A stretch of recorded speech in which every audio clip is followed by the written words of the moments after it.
And we are live. All right, what's up, guys? Welcome to another episode of Foreign and Domestic. And for those of you that are new to my channel, because I do have a few more subscribers out there, and thank you everybody who has jumped in and subbed me. I really do appreciate it. I am the foreign, and JanisGay, AllenBePro is the domestic. And we appreciate you guys showing up. Every week we do this. We jump in, we chat about guns, gear, and just bullshit. That's all we do. And everyone is welcome. So if you want a link, shoot me an email, and I'll shoot you a link. But with that said, this is I wouldn't mind being in the chat there, Scotsman.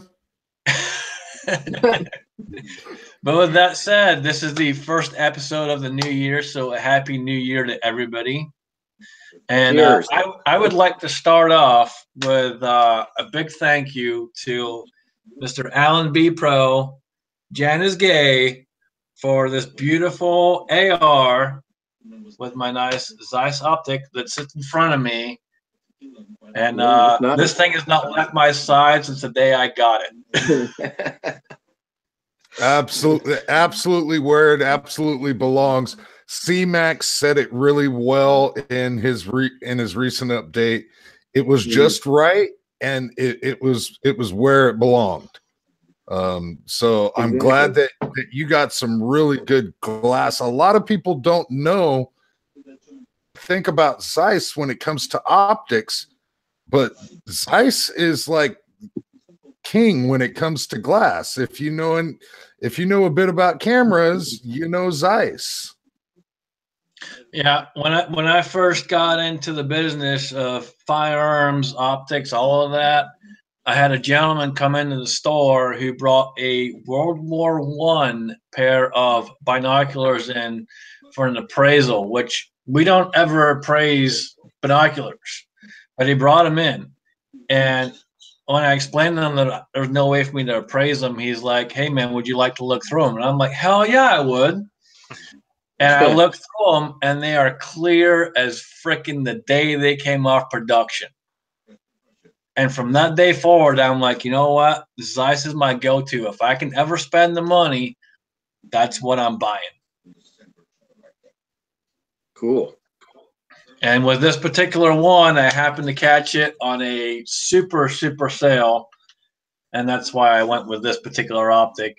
Otherwise, I probably would have had to hold off and wait for something. But I was lucky. And what brand is it? Zeiss. Zeiss? Mm-hmm. And the only time that I've ever seen Zeiss and Zeiss logos has been like on camera lenses and on cameras. That's the only time that I've ever seen Zeiss, other than, like you're saying, Scotsman, a very old pair of binoculars.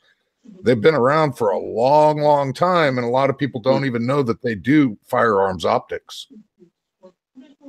Yeah, I don't think, no, I haven't ever heard of them.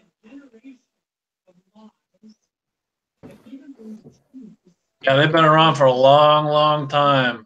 For the longest time, they actually made the glass for a lot of other companies, sold it off to these other companies that were making optics of, binocular scopes, you name it. They were selling the glass for the longest time.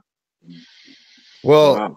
since we're talking optics and said thank yous, I gotta say, the Scotsman helped me out and got me a line and got me some change to get this thing on mine. And I am absolutely pleased with the Spark 2.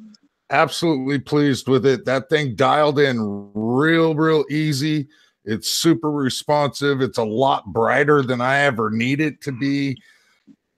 That guy is nice. I do have to say that the only con that I have with it so far is the buttons that control it.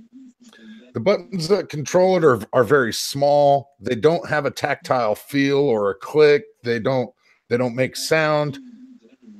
Other than that, I've gotten absolutely no qualms. That's the only qualm I have with this optic so far. So the Spark 2, absolutely phenomenal optic. Yeah, the Vortex Strike Fire is a good one too that I like. I don't have any on my rifles right now, but I've had one. The Strike Fire 2. I believe our mouth in New York has one. Doesn't Joey have one of those Spark 2s on his? I believe Joey has one of those, and he also has the Venom, courtesy of myself as well. I help people when I can help people. If I can get a good deal, I'll get you a good deal. Yeah. I've got the Strike Fire 2, the op mod version. I can attest to that there, Scotsman. I help my fellow people when I can. What my favorite saying that I've said over the years is I sell fun, but I also sell to arm the nation. I'm here to arm the nation. I'm not here for fucking PC bullshit. I'm here to arm the fucking nation because the government obviously does not want you to be fucking armed. So guess what? I'm here to fucking arm you. And that's always a good thing too. Insight, you said you had one of those, the Strike Fire 2. 2s? Yeah, I've got Strike Fire 2 on my core AR-15. Love it. It's the optics plan. It's the op mod version. It's nice. Absolutely no problem with it. That's still the dot. That's not the special reticles that all the primary arms are coming out with. Red, green. You can choose which one. It's flip up caps on it. It's nice. It's a very, very solid and has never done anything but hold zero. It's perfect. I love it. So you brought up primary arms. Does anyone here on the panel have any experience with the primary arms? Because I am considering a primary arms. Have you seen Ibomi's rifle with the primary arms, the 1-6 ACSS? That's the one I'm considering. I don't think he showed it to me when I was there. Yeah, I can't remember which rifle he's got it on, but he came to the Missouri Palooza, and this guy that Johnny C308, he hasn't done any YouTube videos in quite a while, but he turned me on to that primary arms 1-6 that he had on his rifle, and I put one on mine. Shit, it made me look like a pro. Well, I'll tell you what I'm considering it for, Ed. I'm considering it for my FA91, which, as you well know, is still at Florida Custom Weaponry getting finished. Cool. Well, hopefully, I say hopefully, I'm also scared of what the bill is going to be. But I will hopefully get a bill here in the next couple of weeks of what it's going to be and when they're going to be able to ship it back to me. But I have been looking at the primary arms 1-6 for that particular rifle. Right. It's good for like the CQB, and it's also, and I've seen a video, and of course Primary Arms did it, so I can't really verify that to you guys, but I forgot what the guy's name is that does a lot of the long range shooting for Primary Arms, but he actually got that to work out to 1,000 yards and hit steel. And I was impressed. I was like, boy, but I could see it. I mean, I really could with the glass it has in it. I think it's made in Japan, which I was also called un-American because I have primary arms, that's made, in Japan. But, what can you say? Not everything's made in America, It's one of those things. But, yes, it is a very, very good, and for the price, too, it's a very good scope. And I mean, optic / scope, whatever you want to call it. But It's good up to, close range. I don't have a diagram to show you, but, it has the little arrow, and you have your, your drop, bullet compensation. You also have the dots on each side for leading somebody that's walking away at 6 foot or whatever it is, 5 foot, whatever. It's I can't explain it all. All I know is it works great. And the one that Ibomi has is on his rifle, but Zeus also had the primary arms 4-14 by 44 that was on that giveaway AR-10. I think Stalker Steve won that, and that's another awesome optic there too. But you know, I just I love it. I don't know what else to tell you. Is that the ACSS reticle on that you're trying to describe? Yeah. I'm digging that reticle. Grand Thumb did a thing on that right when they released it, and I don't know if you watched that guy. He kind of looks like Joe from Blue's Clues, as we've seen on 180 Seconds recent. He bears a striking resemblance to him. But he put that out there with an image of Shrek to give you a full description of what that reticle is about. Tight reticle. I dig that. Yeah. It's I really like it. I was like, man, first time I shot mine, I hit steel. It was probably at 200 yards. I mean, it was just, I looked at Johnny during the shoot and I said, that makes me look good. It did all the work for me.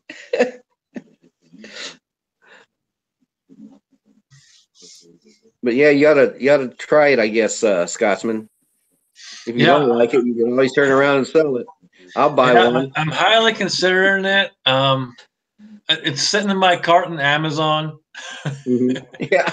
So more than likely, I probably will. I'm just waiting to find out what my bill's going to be from Florida Custom Weaponry finishing first. Yeah. I'm going to do, matter of fact, I was thinking about doing it tonight, but I may wait till tomorrow. I'm going to do another video on my AR-10 that they did, the Air Force version. Yep. And just kind of go over it a little bit more because I did have problems with the magazine. Me and my son had taken it after it was, done and everything. We'd fire like 2 rounds and then, it wouldn't fire again. It was like failure to feed. So I have to figure that out. And I think I have, but anyway, that was at an indoor range. I wanted to go outdoors. And of course, obviously, with the weather below freezing over most of America right now, I'm gonna have to wait. But I'm right there with you, man. I want to get out and shoot this bad boy so freaking bad. Oh, I know. But I want to go outside. I don't want to sit inside and shoot this thing. I want to go outside. I can shoot it inside any day of the week. Right. I have access to a range every day of the week, and it don't cost me a dime. I want to go outside and shoot. Well, you just gotta pony up and do it, man. Grow some nuts, Scotsman. I'm waiting on Daniel. Jeez. Daniel said he's free. Daniel said he's free Wednesday, so Wednesday it's probably going to happen. It will be on film. Cool. I'm taking Wednesday off since I make my own schedule pretty much at this point. So, for most of you that don't know, if you're watching this now, I did get a brand new job. I did leave my old job. I guess since I don't work there anymore, I can tell you I used to work for Cabela's, a huge company. I no longer work there. I now work for a local range as the general manager, and I am working on getting that place taken care of and ship shape and up to par. So when I say I have access to a range, I have absolute full access since I pretty much run the entire show. You're a ways from me, but not that far. Where can I go? You got my number. Yeah. Come on south. We're going to hit primary 54. arms. As far as it goes with primary arms, that company has done me phenomenal for what ordering I've done with them. Everything comes in a very timely manner. It's always the product that I was looking at purchasing. I haven't had a single stitch of problem with them. I've never actually bought their make of things. So I guess the one person on the panel that would know a little bit more about that would be Insight. Mm-hmm. Just because you got that Primary Arms version of that Strike Fire, right? No, my version of it is the optical Op Planet. Op Mod is the version on that Vortex. So it's an Optics Planet, I guess exclusive. It's a little different coating on the outside of the scope. So, but yeah, I'm a big fan of the ACS reticle though. Love that reticle on their scopes. Yeah, the first time I saw it, I fell in love with it. I mean, so I don't know. I'm like you, I guess. I just dig that reticle. It just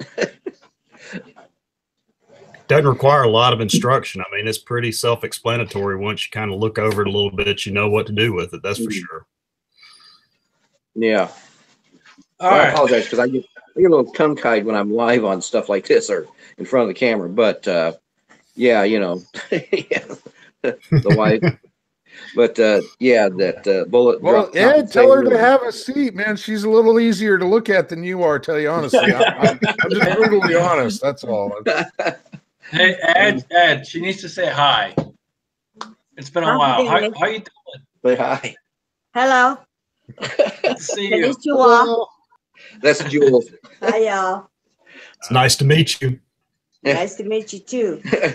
She likes to hang out with Scotsman, Hornet Fixer, and Ebomi during a live chat. Yeah. Well, that's a live crowd right there. Woo! I know. She has to put up with a lot. Yes, she does. Yeah, especially with Ebomi. Oh God! All right, nice meeting y'all. It's nice to meet you too. All right, so that brings up another topic. For the first time, and you guys can say whatever you want to say, but for the first time, I went out and I bought a pair of electronic earmuffs. Oh yeah. And I bought these specifically because of the range job that I have now. Not that I'll be in there that much, but just in case I am, I have these with the electronic part so I can hear additional things outside of the firearms going off. What kind of experience have you guys got with these? Because I tell you, the first time I put these on, these came in yesterday. I haven't done a review on them yet or an unboxing because I already unboxed them because I was like a little kid in a candy store. But but I will do a review on them. But I can tell you right out of the box, throwing them on and just playing a YouTube video and trying to hear that and flipping this thing on. Wow. Absolutely fucking wow. These things kick ass. Where have they been my entire fucking life? Yeah. I have that exact same pair. I got it just before Christmas.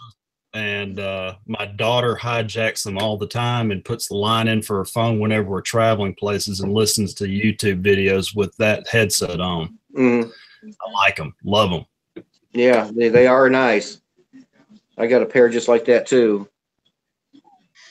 Yeah, I was going to pick up some of those Impact Sports on Amazon, and I started looking around, and I saw some reports that there was a lot of clones out there that were fake Impact Sports. So I was kind of leery about it, and I just hadn't pulled the trigger on it. I really need to. The hearing protection that I've got is definitely good, as long as I'm the only person there, because if they're not electronic or anything like that, I don't do any hunting. So it's not like I'm going to be walking around with these things and want to hear things around me. Where I do my shooting, nobody ever comes down there. So it's not a problem for me to have being muffled all the time.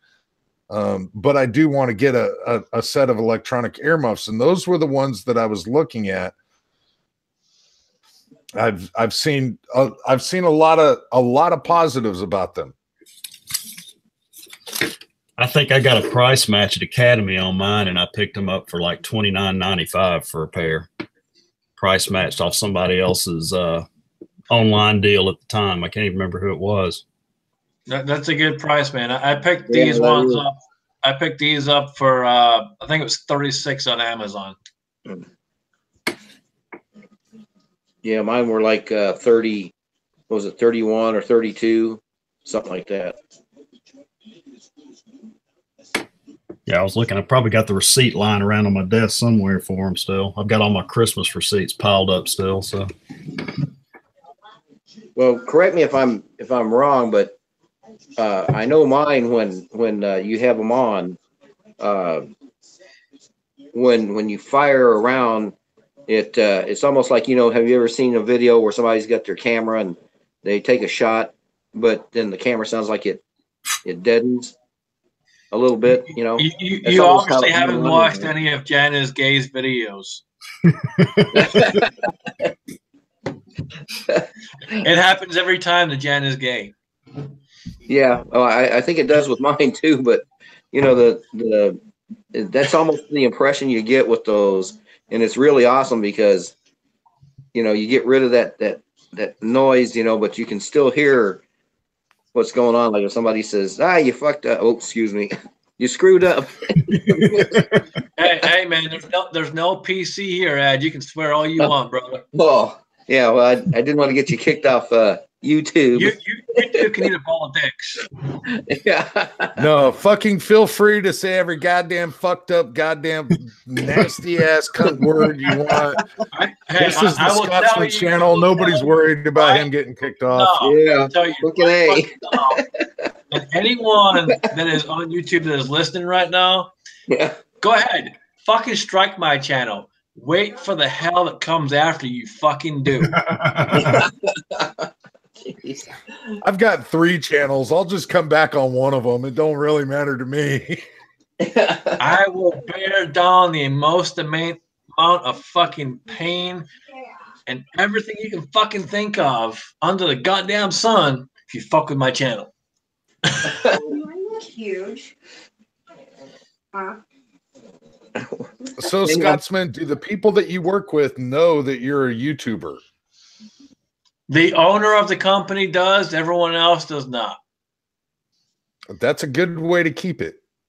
Absolutely. You got to be careful when you're in this industry, as most of you guys already know. It's a tough industry to be in, and to do things like YouTube, for example. If you get into any kind of trouble whatsoever, the first thing that most law enforcement is going to do is look at your Facebook, if you have Facebook, and any kind of social media that you have. So if they watch any of my live streams, I'm probably fucked. If they watch my regular videos, I'm okay. If they look at my Instagram, I may also be fucked. But for the most part, I'm okay. But the key point there is just be careful what you post. You know, if you're going to take the responsibility to carry a firearm, be a firearms owner, and do that kind of thing, and take the training and train with that firearm, just bear in mind that whatever you do and whatever you post can come back on you if something was to happen. With that said, we do have a panel member that has remained entirely silent the entire show. How are you doing this evening, Phil? I'm doing well, thank you. What's up, Phil? Oh, not much. I'm just enjoying listening to you guys chat. I know. I like to do that too sometimes. That's one of my downfalls. So Mario says that Scotsman's going to be the next James Yeager. So, Battle Bean, I love you, man. And by the way, Battle Bean, since you are out there and you are listening, your package will be coming soon, dude. I'm sorry it's taken so long, brother.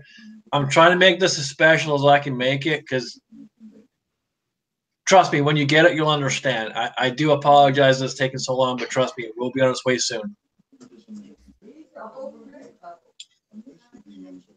Yeah, if people don't know, Battle Bean is Mario Mosen out there. He is one of the mods, as you can probably tell. He puts out some really great stuff. I've actually been subbed to the battle beam for quite some time. Yeah. Probably even before I was subbed to the Scotsman. Probably. I don't blame you one bit. But I will tell you that Ed can attest to when I say I'm going to do something and I'm going to make it happen, it's going to happen. It may take me a little bit of time, but it will happen. And Ed will attest to that for sure. Oh, yeah. But a lot of things, you know, you don't have to put it like, you know, as far as time, it's just things that happen. It's you know what I'm saying? You get, for example, I've like shipped from FFL to FFL, and it's took, you know, forever. So I don't get worked up about that, you know. But yeah, Scotsman definitely comes through when it comes to stuff. And matter of fact, Scotsman, I am getting that 10 millimeter. Nice. You know, the situation I was in and stuff like that. I had to do a little wheeling and dealing, but. Oh, 10 millimeter, Ed. What are we talking here? What kind of 10 millimeter? The Ruger SR 1911. Nice. Yeah, those are hard to get your hands on. Wheeling and dealing going on, and I happened to find one pretty much close to cost, or if not below cost, and ended up buying it and shipping it to Ed. Right. And then with my cancer and stuff that I had, you know, I was not working and stuff like that. So I kind of, you know, loaned it out for money. But I do have it coming back in. So I'm back on my feet and going to be kicking ass here pretty soon. That's a sweet little prostitute. Love that 10 millimeter. Yeah. That's one hell of a way to put it. Yeah, this one, I think once I get this one back, it's going to be, to me, it's going to be a keeper because I got the SR 1911, you know, Commander, and I love that 1911. It's like, you know, but see, I'm kind of old school. I don't know, you know, the ages of everybody here, but I'm you know, from back in the day before Glocks and 1911s were the shit. Ed, you're preaching to the choir, man. You talk about old school. Yeah, that's old school right there, brother. Oh yeah. and then in comes the new school. I mean, it's like you know, for me, you know, going from 1911s and Smith & Wesson, I never was able to afford, you know, a Colt Python. They were around, you know, when I was younger, but you know, those things were like, Jesus Christ, man, what are you talking about? $575. I'm freaking Air Force. I'm military. I can't afford that. But now, you know, things, there's so many different pistols out there. I see a lot of videos on CZs, and I'd like to get, you know, my hands on one of those. As a matter of fact, I saw one at my gun store. What is it? Is it the P07? Mm-hmm.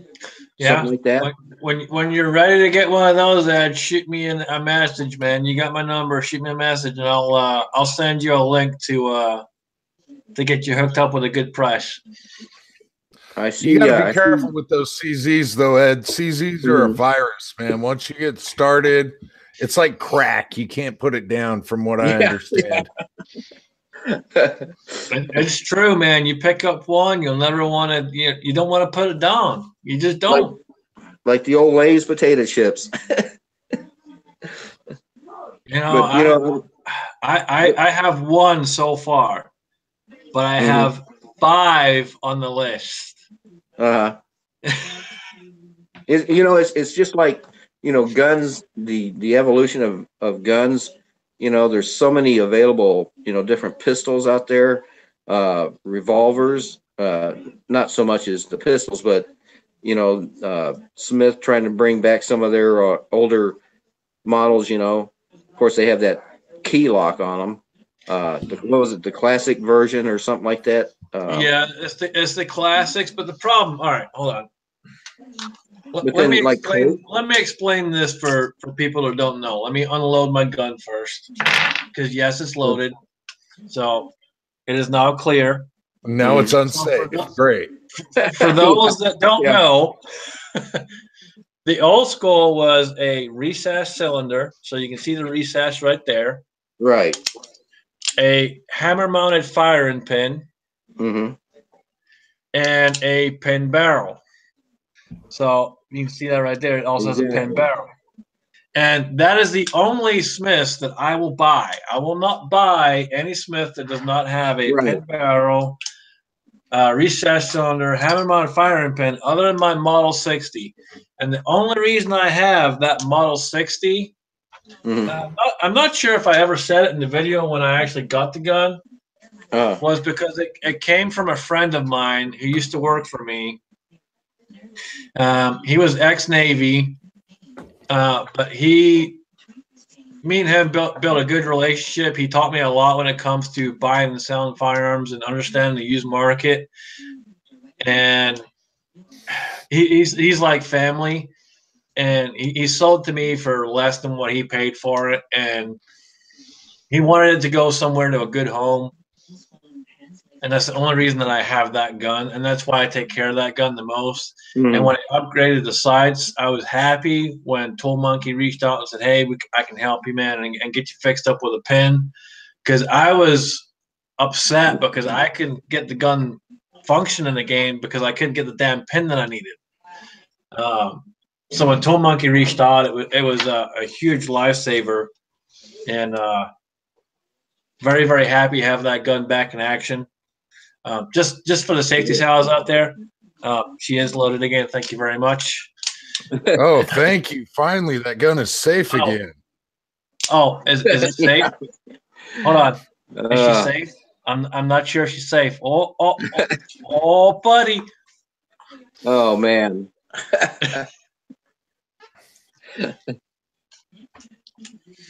Hang on just a second. No, go ahead. I'll be right back. So yeah, the Scotsman has said that if anybody wants to jump in, he's willing to send you a link. Just shoot him an email.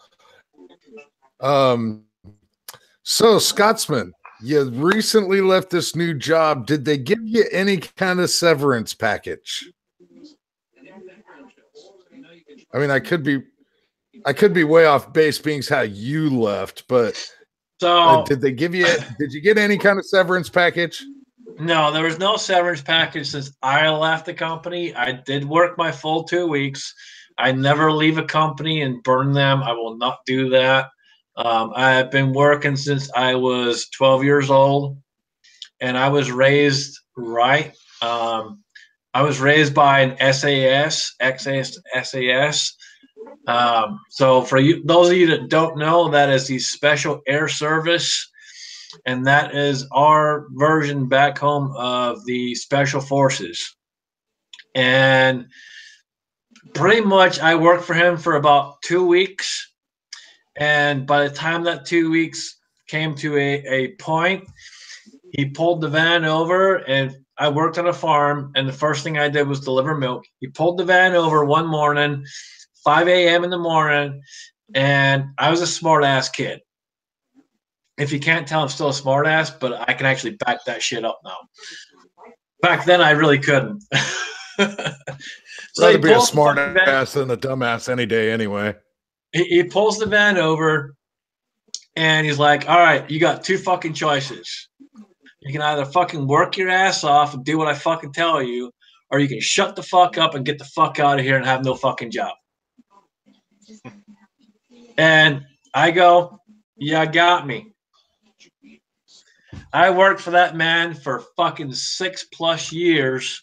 The last 3 years I worked for him, I worked for zero pay, a hot meal, and a fucking beer.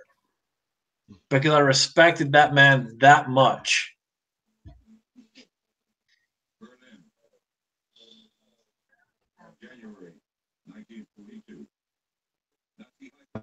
Absolutely fucking awesome.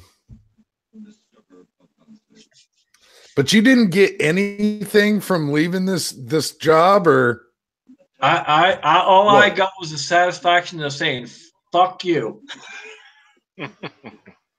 I'll tell you. Hold on, you'll love this one. All right, my general manager, and it's funny. So all right, so here it goes. So what happened was I finally got the job offer, and I sent an email to my general manager and the HR manager. Hey, FYI, here's my 2 weeks. I'm done. I'm going to a competitor. You know, thanks for everything, and done. Send email. It takes him an hour plus to realize and read the fucking email and the capacity of what the email was. I then get a call saying, "Hey, what's going on?" That was his exact words. "What's going on?" Like, what do you mean? What's going on? I'm like, what do you want me to tell you? I got another job. I'm a general manager now. He's like, well, where are you going? I'm like, you don't need to fucking know. No, where are you going? You don't need to know, dude. It's not your business. I'll tell you the day I leave, but until then, go fuck yourself. And that's pretty much how that conversation went. Did you end up ever having to tell him where you were going? No, until the day I left. And here's why I did. Here was his final words to me. It's been real.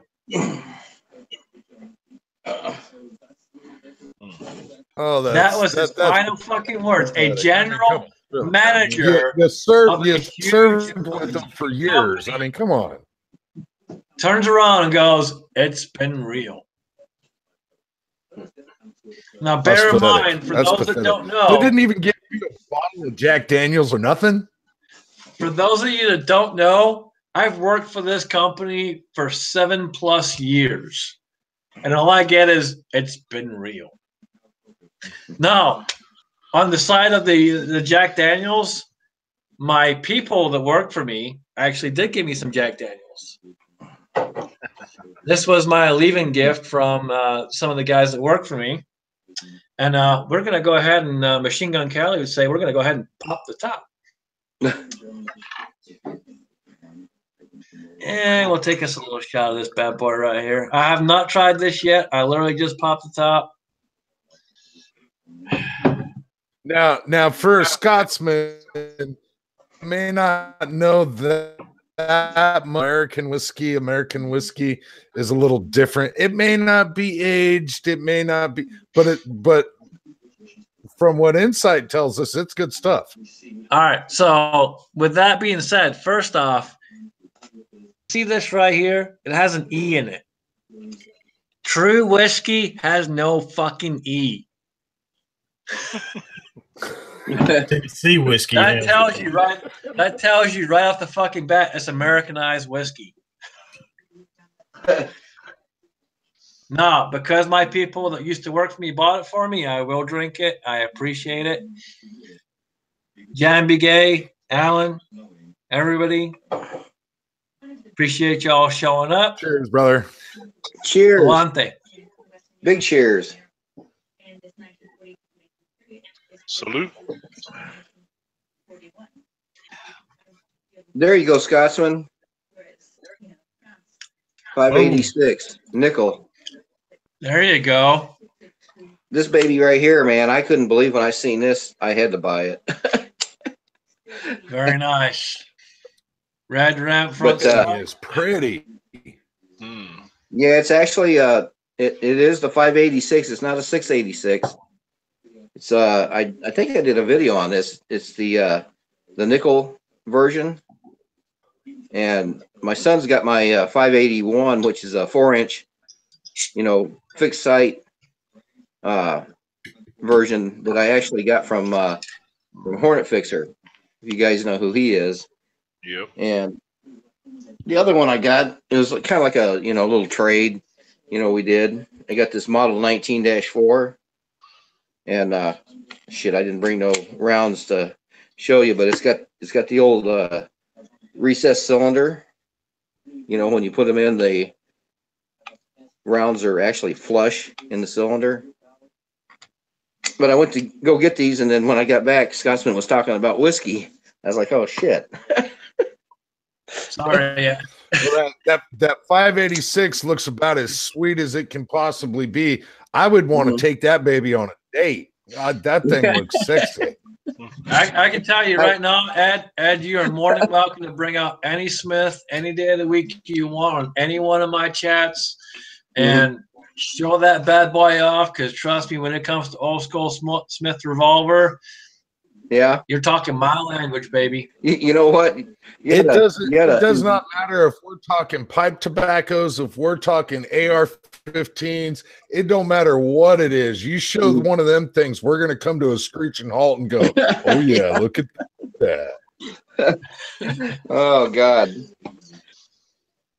Yeah, I'll tell you what. If Scotsman, you got to get Horn Fixer on here sometime. He goes through that whole collection. We'd be here all night. Oh, shit. I could probably make that a 24-hour chat plus. Yeah, I think I saw one of his. And a few others, we could probably make that go on for a long ass time. No doubt. Yeah. You got to get Ebomi over here, too. I think he's getting ready for one of his giveaways, isn't he? Yeah, he is. We're about to do the youth giveaway. So if you guys don't know, I am also partnered up with Ed and Ebomi, Hornet Fixer, ATF Sucks, and a couple other channels that help raise money for veteran suicide, to stop veteran suicide. So we do that. And basically what's going on right now is we have, and this is all stuff that I personally have fought for and been able to get. And I'm not blowing my own fucking horn, so don't take it the wrong way. It's just what I've been able to do with the connections I have in this industry. CZ donated a firearm 100%. So a CZ 512 semi-automatic 22 AR. That was donated completely from ZZ for free. TriStar 20 gauge shotgun. I got that at cost. And then I also have a Beretta Neos 22, which is in my safe right now, which will be getting shipped to Ebomi in the next week or so. I just haven't had a chance to ship it with everything that's been going on. It's the last few weeks and even the last couple months for me has just been insane. So I apologize to any of my viewers that I have not been able to get back to with messages and stuff like that. I'm sure it's very few because I do try to stay on top of that. But if you have messaged me and I haven't got back to you, I do apologize. I'm trying my best to stay on top of everything. I try my best to stay on top of every video that comes out. It's just tough because, you know, I at the time I was working almost 2 jobs, YouTube, which is another full-time job. So essentially 3 jobs for the last couple of weeks there, because I've been going over reports for my new job and reviewing stuff and trying to get a plan before I even walk in the door. So it was kind of very, very busy time for me. So I apologize to anyone that has sent anything or tried to reach out to me. I sincerely apologize.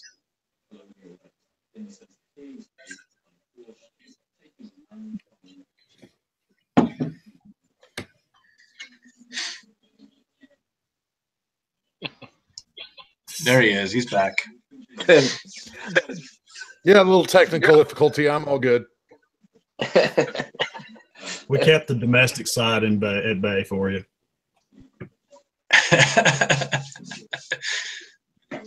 So with that being said, so I obviously I have a new job going forward this year. What else do you guys have going forward this brand new year? What's going on with you guys?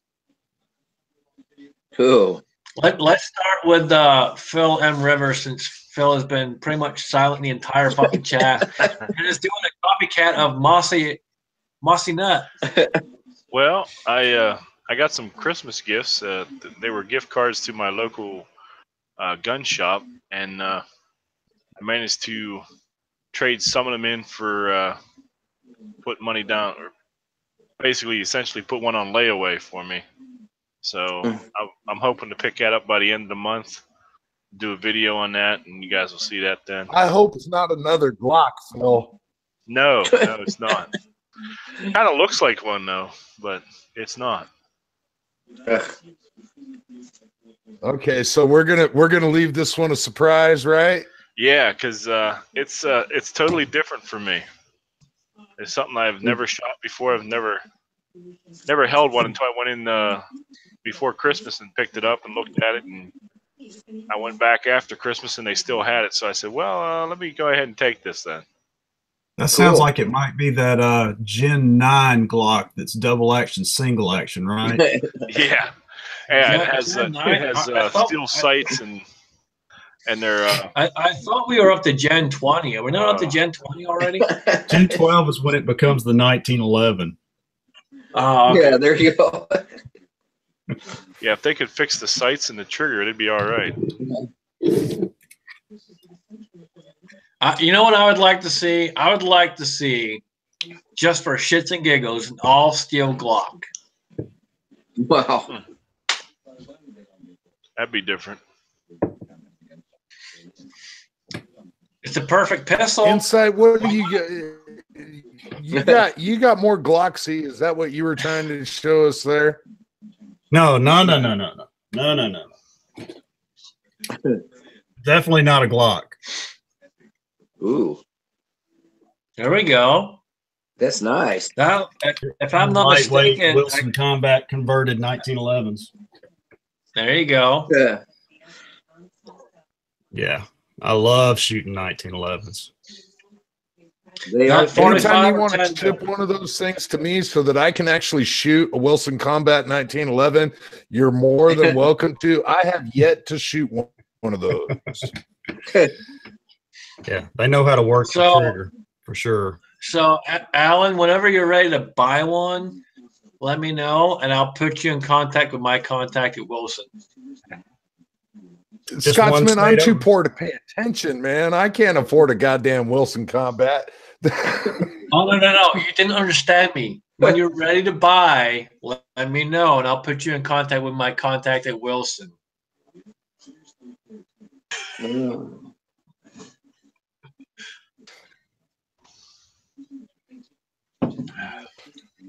So who else? I posit more of a leaner towards the 1911 side than I am the Glock side. There's just no ifs, ands, or buts about it.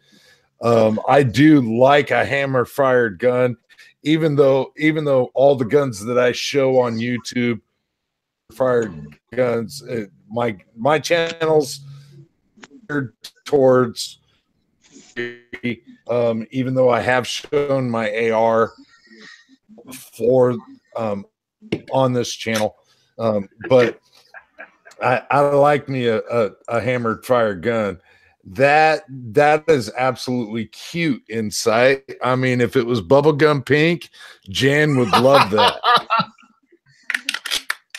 All right. So, anyone else have anything new coming this year? I have something, but I'm going to wait for everyone else to go through their stuff, and then I'll kind of give you a hint as to what's coming here in the next, hopefully, a couple weeks. I'll probably pick it up. Yeah, I got something coming Wednesday. New little revolver, finally a revolver back in the flock. So I got a pretty good idea what that is. yeah, you do. Yeah, it's no secret.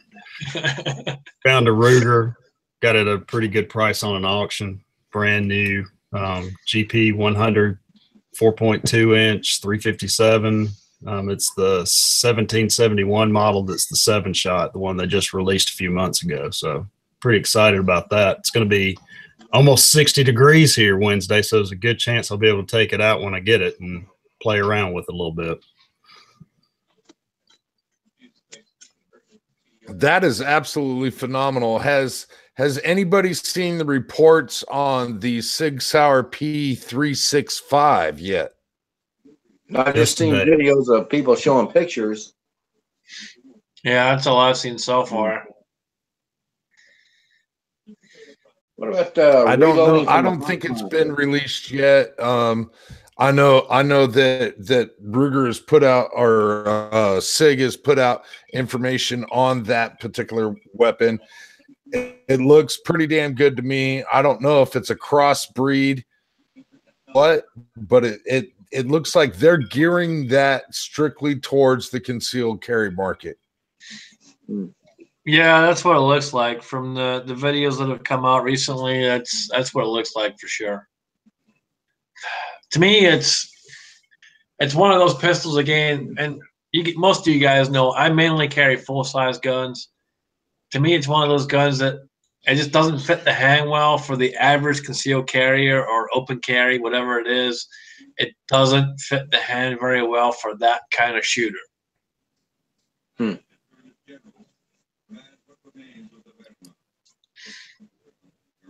Yeah, I'm not quite sure on that. I think it's, what is it like? Is it 12+1 or something to that sort? It does seem like it would be okay for carry. It seems like they built that thing strictly for carry. Different manufacturers have come out with carry weapons specifically geared towards carrying. Ruger came out with the Security 9. 10+1 and 12+1 with an extended version. Right. Big Johnson also run 9mm. So it does not look like a bad weapon at all. If it's basically a hybrid of the 320, I don't know yet. I just got an email on it. That's all. That's all I know just about looks it. a lot smaller to me. From the pictures anyway, it looks a lot smaller. And I'm not knocking small guns. Don't get me wrong. I'm not knocking small guns. For me, they just don't work.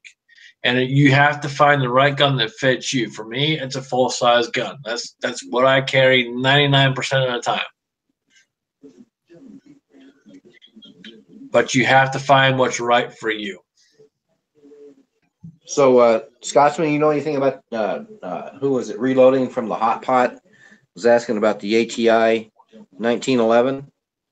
Yeah, I posted a comment in there. The ATIs are actually not bad. They're a budget entry level 1911, kind of like the Rock Island stuff. Right. They actually do a pretty decent job. I would say stick with factory mags. Don't buy aftermarket mags unless you're gonna be willing to spend the money on stuff like Wilson Combat mags or something like that. But other than that, stick with factory mags and you should be okay. Well, I know they make was it the AK-47 or a variant of? Yep, they do. And the AR-15, I think. I'm not sure. I've seen them. I believe they have one of the AK-47. I'm not sure on the ARs.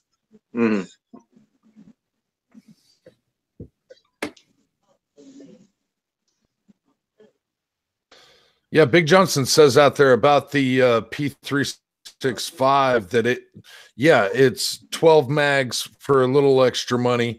That the shield holds 10+1 already, and I think that's the market that SIG is looking at.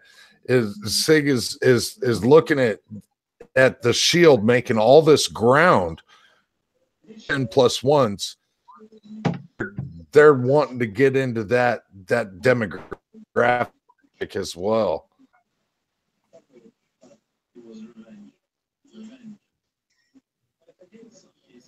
So, Insight, you just posted a comment about the HYVE extensions. You want to talk about those a little bit? They're basically a nice aluminum base plate extension. For the larger magazine on the shield, it turns it into a 10-round magazine, and on the short one, it's a +1. So you've got you could basically end up with 8s and 10s with those. But that's what I'm carrying with my Shield 2.0. It's really nice, well finished, solid. It's got a good weight to it. I've been really impressed with Hive Industries, and they've been very helpful. Anytime I've called, they're always willing to talk about stuff. So yeah, good stuff with that. I think they do Glock and they do the Smith and Wesson stuff. What's their warranty? I'm pretty sure it's an unlimited lifetime warranty on that. Probably have something lying around here somewhere. I was just curious. I know you did a video on those a few weeks back, and I was curious about those, even though I don't currently have a shield. I was curious about those, and they've got a number of different interesting products that definitely worth a look at. Yeah, with the shield, I put the extended magazine release on. I put the back plate on. Did their trigger, which I was thoroughly impressed with their trigger. And then the magazine extensions. I think I did 3 of the +2s and 1 +1 for all the magazines. So yeah, it's a great company, and it's a really, really good product. I found out about them through Big Johnson, and basically was sold just from what I saw from him. But when I did call them to ask them some questions about compatibility with the 2.0 version, they really, really are helpful. Great communication. Great. Where are they based out of? They're out of California, I believe. Yeah, Big J he's the man. He can answer a lot of questions. I was reading some. Yeah, if you have a question about anything, Big Johnson can answer it. He's got tons and tons of videos, even on just this one little company, this Hive company. He's got tons and tons of stuff out of there. Yeah, he's out of California. That's kind of surprising to see a company out of California that's turning out good products like that for firearms. Yeah, especially a +2. Yeah. You know, I guess it's because it's made for a magazine that it wouldn't take it past 10. So, right. But it uses all of the regular internals from the magazine, which the springs and the shields are really, really tightly sprung. And there've been no issues with 10 rounds in those things. And I've probably put about 500 or 600 rounds through them so far. Nothing compared to, I'm sure, what Big Johnson's done with his. Yeah, good stuff. Held up well. They've been carried frequently. There's no scarring or marring or rubbing of any of the finish. I really like that product.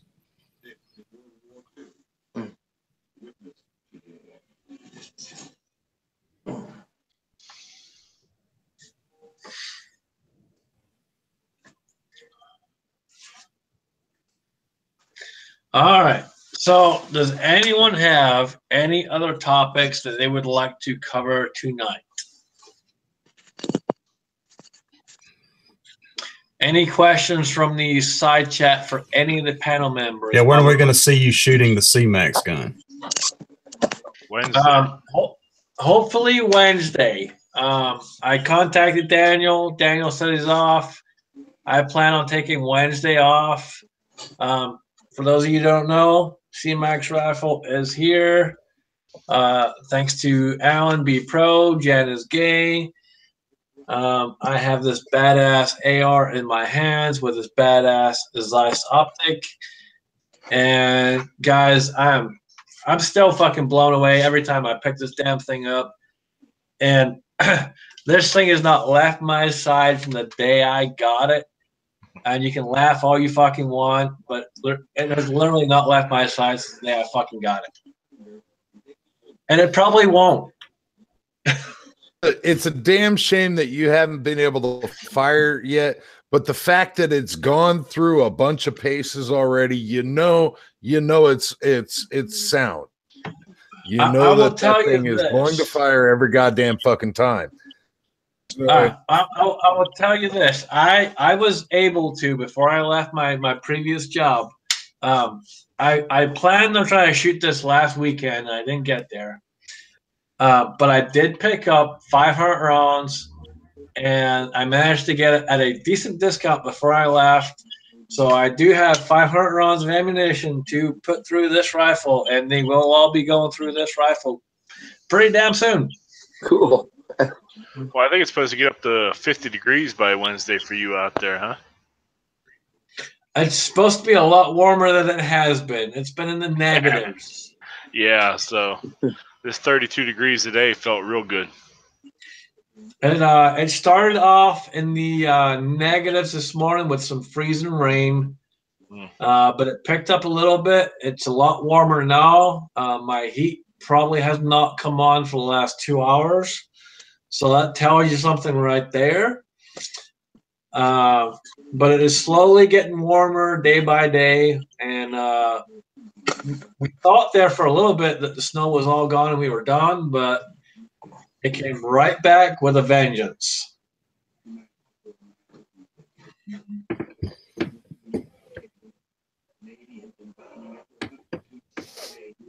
Well, I do have to say, Scotsman, that I am absolutely looking forward to seeing you put some rounds through that. It was right. It was just like C-Max said. It was the right and the just thing to do for that rifle to be yours. So I will tell you this. Your hands, that stainless barrel looks absolutely fucking sweet through that rail. That optic looks fucking awesome. And I absolutely hope that it's like a wet dream for you. Well, I will tell you this: from the minute I mounted it and I flipped up the iron sights, it co-witnesses like a dream. Like a dream. I do not see sighting this rifle in being more than one box of ammunition. So, if it is, are you sleeping with it? I will be surprised. Are you sleeping with it there, Scotsman, or? Pretty much. I mean, my safe is literally 3 feet from me, so he's pretty much Ed. That's awesome. My sure Beretta the better half is enjoying that too. my M9A3 is my bad gun. This is not my bad gun, but my M9A3 is. Mm-hmm. But this is literally 3 feet away from me at any one time. Anytime I'm in the house, though, it's literally right here in my hands. Yeah, I'm as stupid as it sounds, and you guys can laugh all you want, but I'm still fucking blown away. I still can't believe it's in front of me. I can't believe I'm fucking holding it. It's stupid. Whatever. I really no. It may sound lame, but I mean, when I get home, I've got my carry gun on me. I take I keep my carry weapon on me, and one of the first things that I do is I go empty my pockets because I carry way too much shit.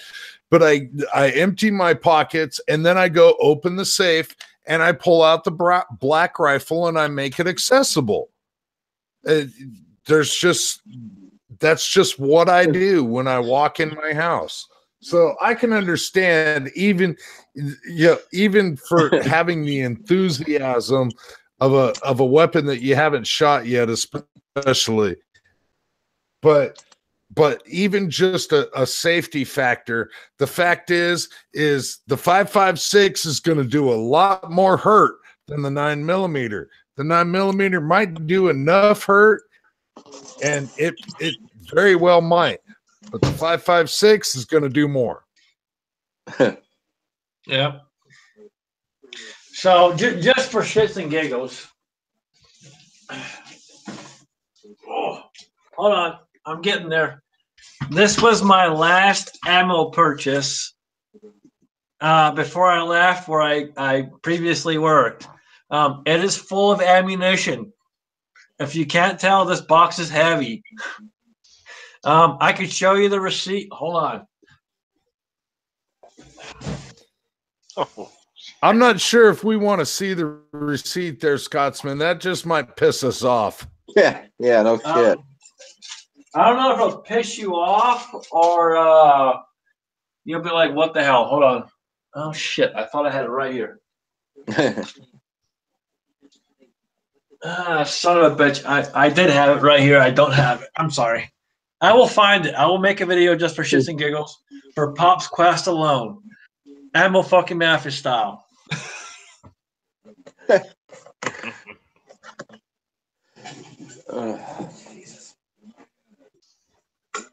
I will tell you the receipt is about 3 feet plus long. Oh, man. Ammo Mafia? Every goddamn round in that case, or what the hell? No, that's for the boxes that are in that case. That's Oh, wow. 3 feet plus of receipt paper. I mean, I kid you not. The lady at the cashier was just like, "Are you shitting me right now?" I'm like, "No, I ain't shitting you." Like, box that shit up. Oh my God. I'm like, this is my last chance before I have to start buying it online. Johnson says cardboard boxes matter, and oh yeah, that makes all the difference in the world when it's just flat cardboard.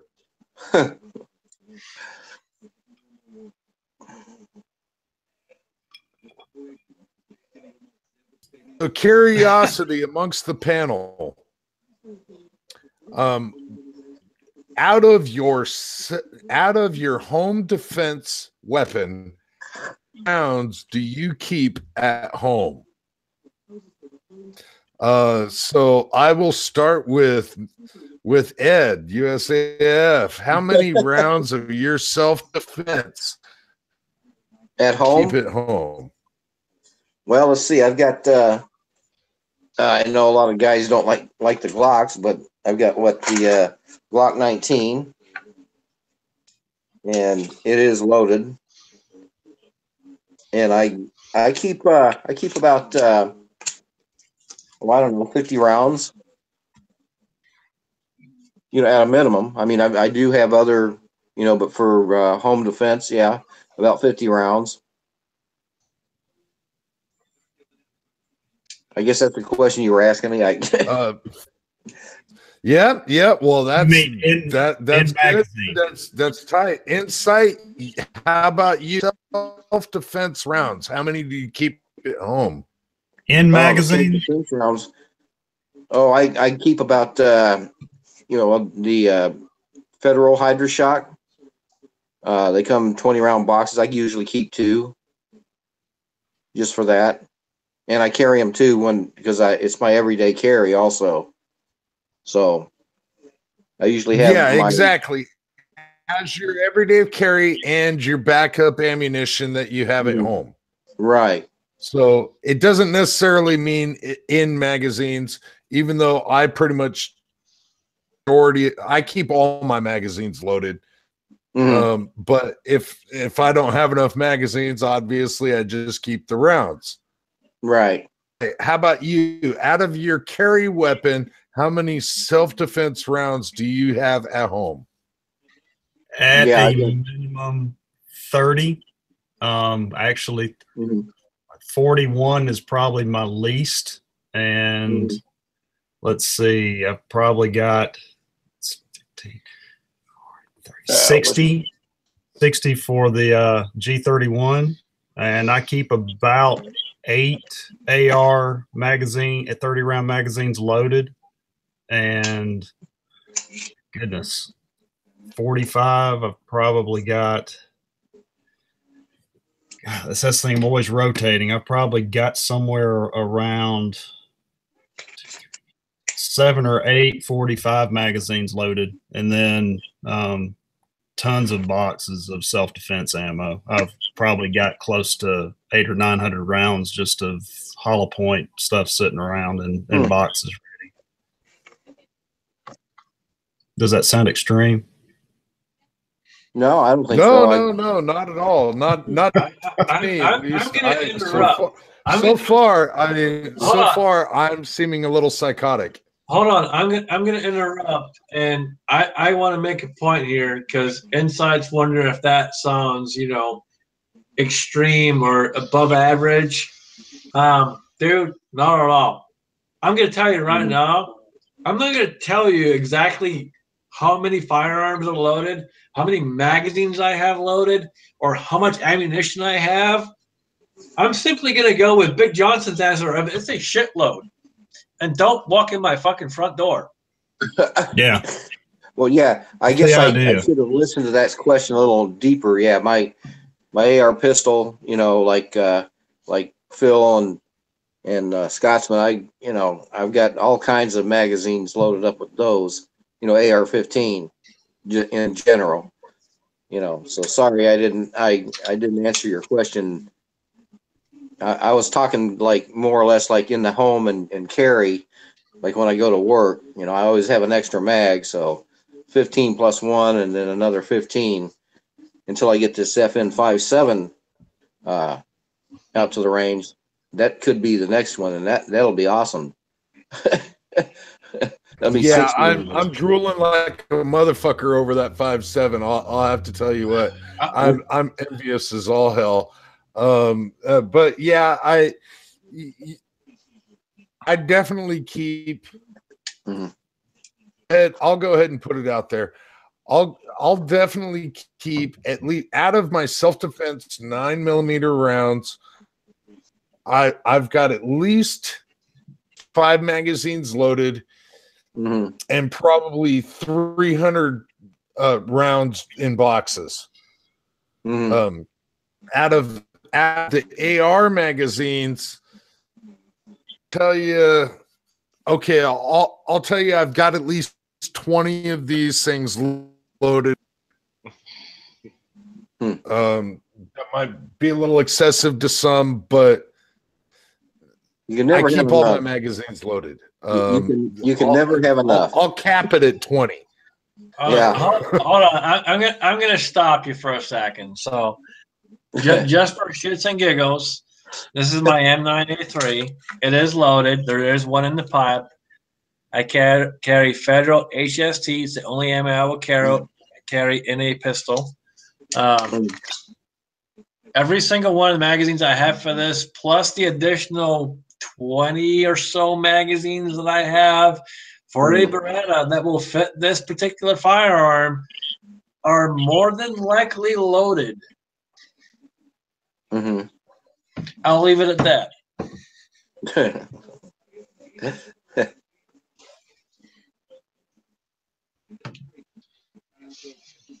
Yeah, we have gotten a number of comments in the side chat where there's, when it comes to AR magazines, 30, 40 at least loaded, that I'm running low. I'm just saying I have at least 20 loaded. That's pretty much all I'm admitting to. Phil, out of your self-defense, how many rounds do you have at home? I only have about 5 magazines loaded, but I have probably another 200 rounds laying around in boxes. If we're gonna go round count, I'm gonna go with easily probably 2,500 plus rounds. Self-defense rounds. Every round's a self-defense round. You're in my fucking home. Well, in that case, he jacks it up to about 2,500. Yeah. Yeah. Get off my lawn. Right. Get off my fucking lawn. Yeah. But I have to agree with Big J. You can never have enough. Yeah. Yeah, it really is. It's never ending. You can never have enough. And I think with laws passing like we've seen in California, you cannot have enough. Yeah. Ever. I've got a lot of friends out there in California. It's just a shame. It's an absolute shame out there. Yeah, glad I don't live there. Yeah. So has anyone else lived other than Ed? Because I know Ed lives in a partially restricted state. Has anyone else on the panel lived in a restricted state? I've lived in California. At the particular time I lived in California, I did not have firearms. It's when I first came to the States. I was there for about a year and a half. I quickly realized that it was a very PC fuck you state, and I said fuck you and got the fuck out of there. Has anyone else on the panel been in that particular kind of situation? Well, I've lived in New York and California. California didn't have any guns at the time. I was stationed out there, so I didn't have any guns with me. New York, I had a .22 long rifle with me. But yeah, that was also going back to the 80s and 90s too, so it wasn't quite as bad back then. Where were you stationed at, Phil? 29 Palms, or Stumps as you like to call them. Yeah, I was stationed at Travis out there. Yeah. Yeah, I'll tell you what. Well, when I was out there, I was out there in the 70s, and it wasn't quite as bad. I had my .22 rifle, that I inherited from my dad, but I mean, the gun laws, I guess if I would have wanted to, I could have bought, but it's changed so much out there now. It's just like, I wouldn't want to live out there no more. No, I don't even know if I want to visit there anymore. Yeah, no shit. Yeah, I agree with you. My sister-in-law lives out there, and I wouldn't even want to go out there because, first off, I'd probably have to fly, and that'd be a pain in the ass. And then get out there and have my gun with me. Oh, God. I'd probably be considered a terrorist. Yeah. Well, hell, let's talk about that for a second, Ed. I mean, hell, when I shipped that gun to you, how much shit did you have to go through for me to transfer it just to you? Well, believe it or not, here in Illinois, that kind of stuff is not that bad. I had to fill out the form, all that good shit. I had to wait 3 days, and then I picked up the pistol. I know it's not exactly as dramatic as California, but I mean, they're strict here, but it's in a different way. For example, I can have an AR pistol here in Illinois, which I do have, and but I can't have a short-barreled rifle, even if I pay the $200, get in the club type thing, so you can have SBRs. Suppressors are still banned here in Illinois, even though say, well, I should back up the federal government. You can have an SBR as long as you have the stamp, but in Illinois it's still banned. They will not allow you to have one. But as far as like that pistol coming to me, yeah, it wasn't too bad. It's just like buying a pistol here on a regular basis. So pretty much anything that is NFA in Illinois is banned. You're right. Yeah. Gotcha. But when I see people like Joey out in New York and limited to 10 rounds and shit like that, it's like what the fuck? It's like what are they trying to prove out there other than trying to take everybody's guns away from them? That's the entire goal. It's not just in California, it's not just in New York, it's not in just all those states. People don't realize that it's not, they start there. So look at it this way. Let me put it this way to you. Think about it. California's here, New York's here. What's in the middle? Yeah, the rest of the fucking country. Yeah. And it's slowly working its way inwards to the rest of the fucking country. Mm-hmm. And you may not think it's happening, but it's fucking happening every damn day. And you have to keep on fighting for your fucking right to hold this fucking gun in your hand. Right. You have to fight for it every fucking day.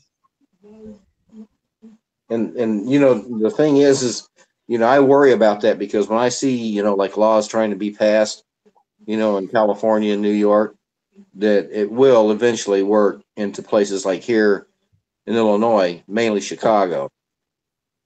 And who's got the highest, murder and homicide rate? Chicago. Yep. Go figure. Some of the strictest gun laws in the United States is in Chicago. Yeah, exactly. And that's it. And I invite anyone watching this video on the panel, the side chat, or anyone that watches this later, go talk to Tom Olafson. If you don't know who Tom Olafson is, look him up, sub him. Go ask him. He's a lawyer. He will tell you. He's in that area. He's out there with Ed. He will tell you Chicago is absolutely fucking ridiculous when it comes to crime. And they have the strictest fucking gun laws out there next to California and New York. Yep. That is true. Well, and that's a likely reason why, but politicians don't want to admit that. Yeah. They don't want to hear that. And they never will, because don't forget that this 30-round clipazine can fire 1 million fucking rounds with one pull of the trigger.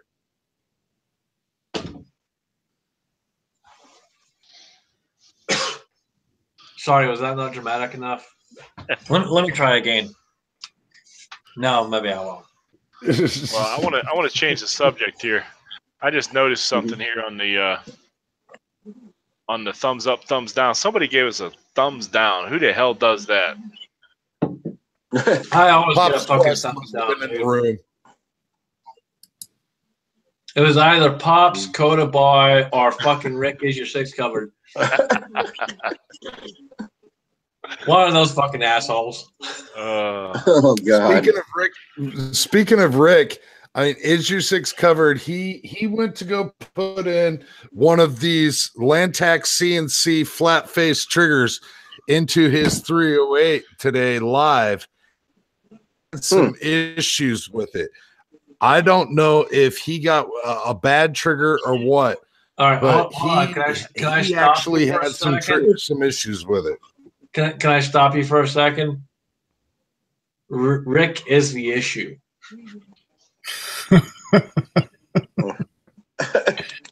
I would totally agree with you. I don't disagree in any way, shape, or form.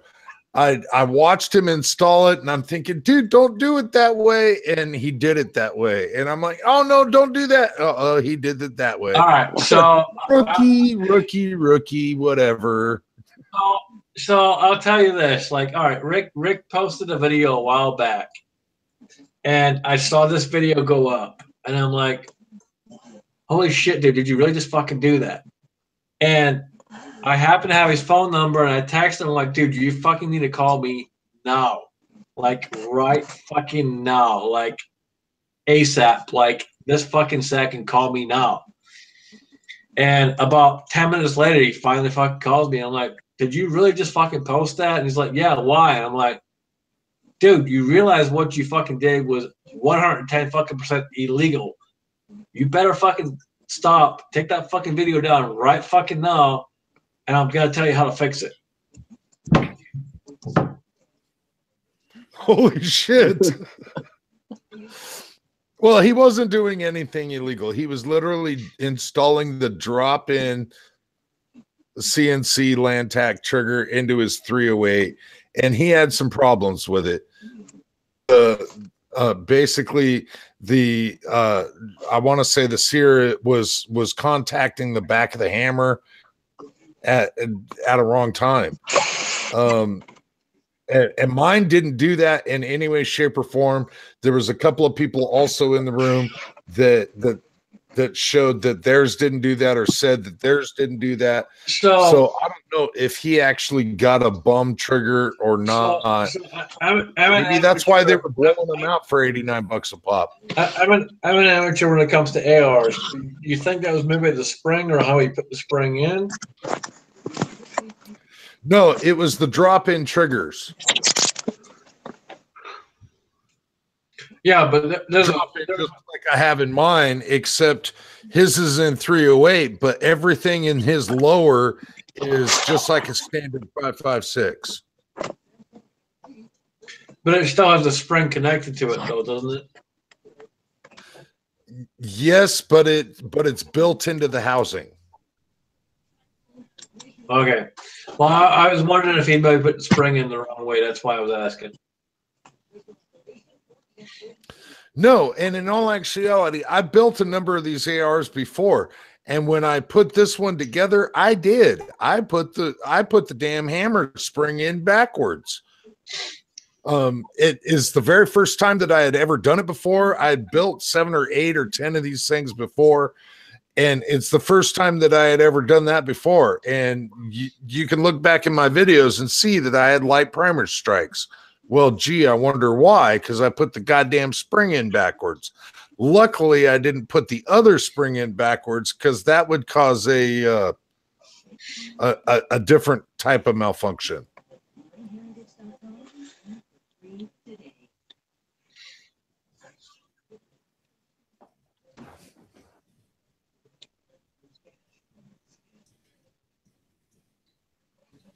So, with that being said, has anyone else built ARs on the panel, and what has your experiences been building ARs? Addictive. Yeah, I want If to I build had- one. All right, hold on. Expand on that. Let's not keep it short. We're trying to have a chat. Expand on your expletive of what you're talking about.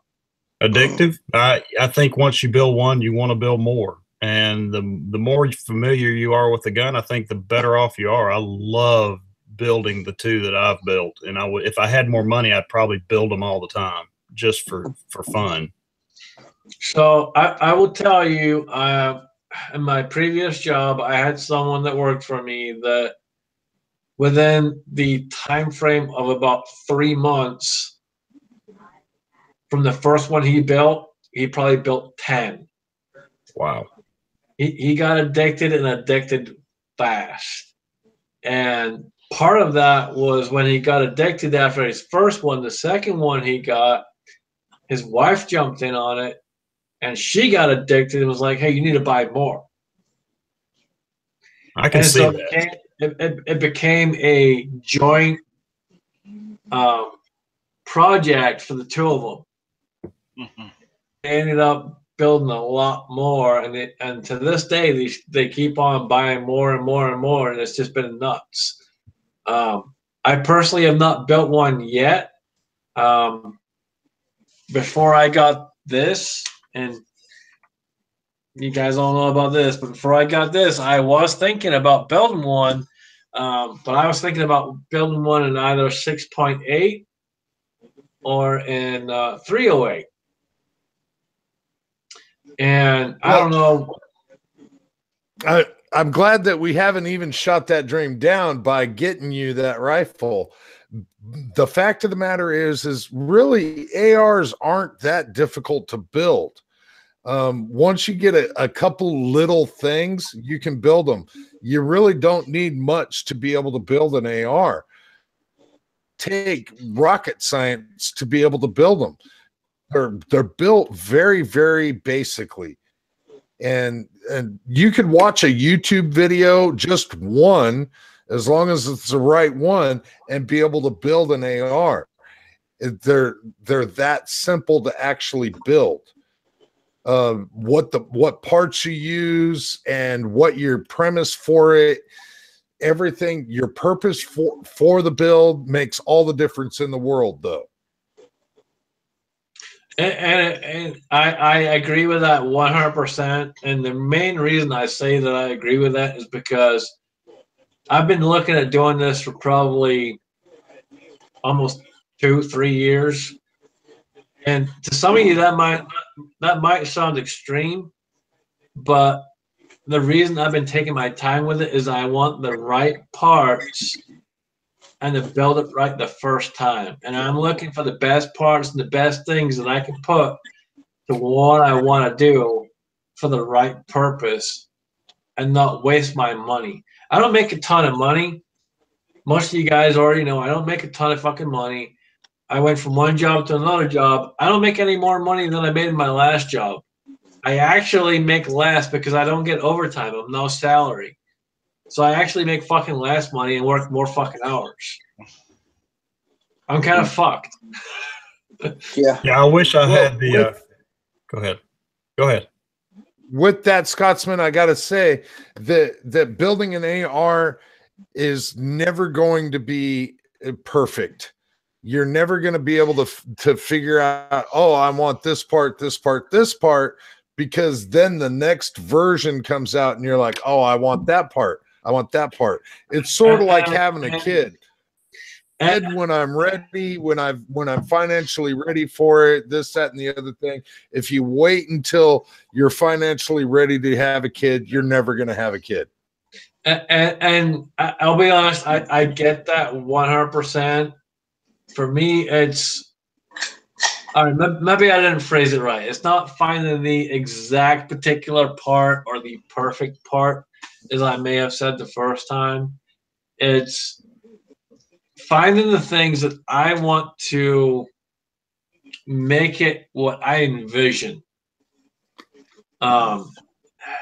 Maybe that sounds better. What I envision. I envision something that I want to do this particular job and do it right out of the box.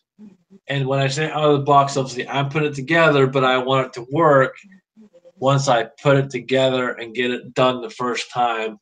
And not to keep going back and trying to refix something because I didn't do something right or so on and so forth. If that makes more sense.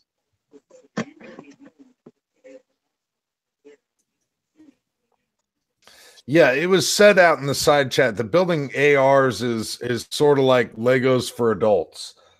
That's one of the main staples with ARs is you can build them to suit you.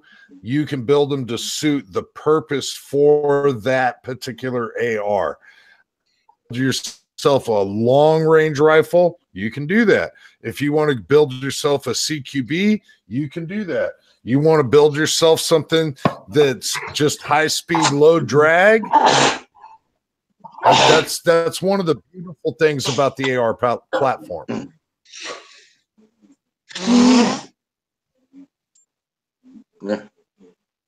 Everybody be silent so we can watch them sneeze. Hope that's not whiskey in the nose. Fuck you. That's a Tennessee whiskey effect right there. It'll do it to you. Yeah. You're supposed to drink it, not snort it, Scotsman. Dude, I fucking drank that a long time ago. What the fuck? I know you haven't drank enough of it, man. You got to drink more of it. Works as if you drink it. All right. Let me grab another beer and we'll have some more.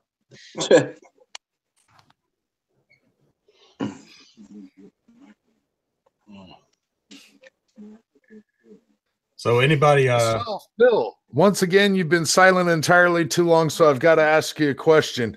I know that you have received your AR mag loader. How do you like that thing?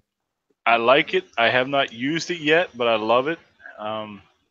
I'm like most people, I'm wussing out and waiting for the frost to chill out here and get away from me. But I'm hoping, well, this weekend's supposed to turn nasty again. I'm not going to have time to get out this week, so.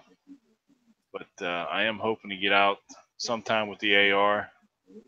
But like I said, I do have another purchase that I'm hoping to get out with too. So it's hard to get out with the AR sometimes. Excuses. I know. Well, I will tell you this. I have a gun that I will be picking up here probably in a week or two. And it is extremely rare. And it's probably something that you guys will not expect from my channel.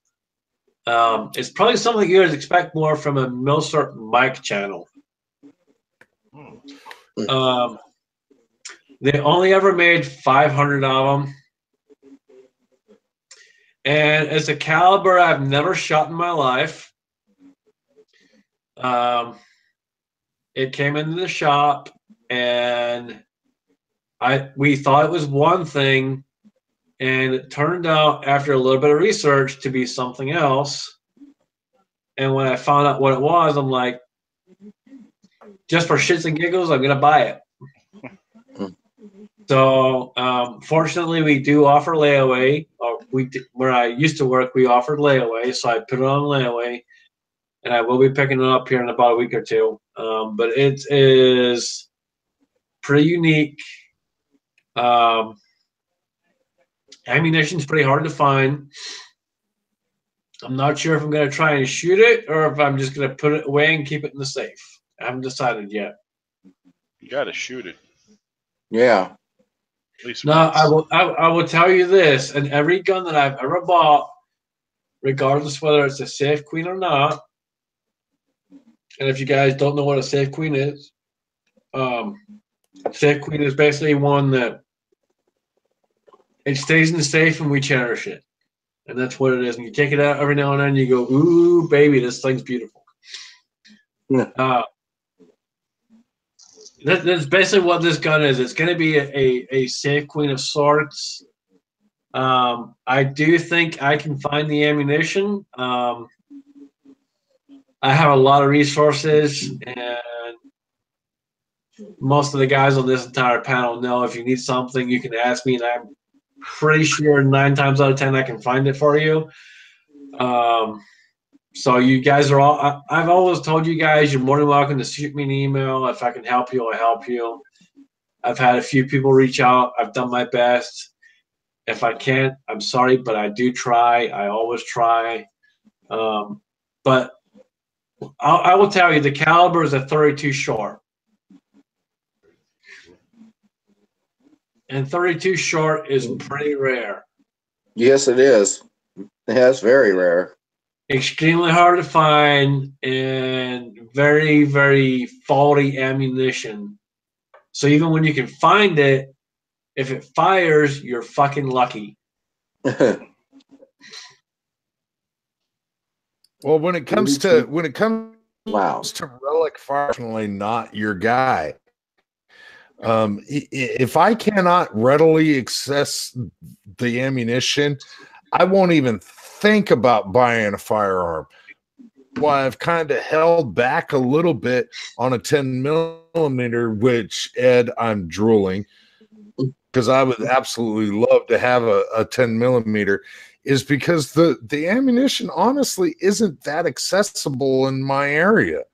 Yeah. So, and I'm not a reloader guy. If I was a reloader guy, it might be a different story. So here's the thing. Here's what I'm hearing is JanisGay needs to become a fucking reloader. That's what I'm hearing. JanisGay needs to buy a fucking bench, needs to buy a reloading press, and get into fucking reloading. Hey, don't think that I am not have not been researching this shit. I watch every single one of these motherfuckers' videos because I want to learn about it, and I learn as much as I possibly can about it. I'm going to have the funds to get started.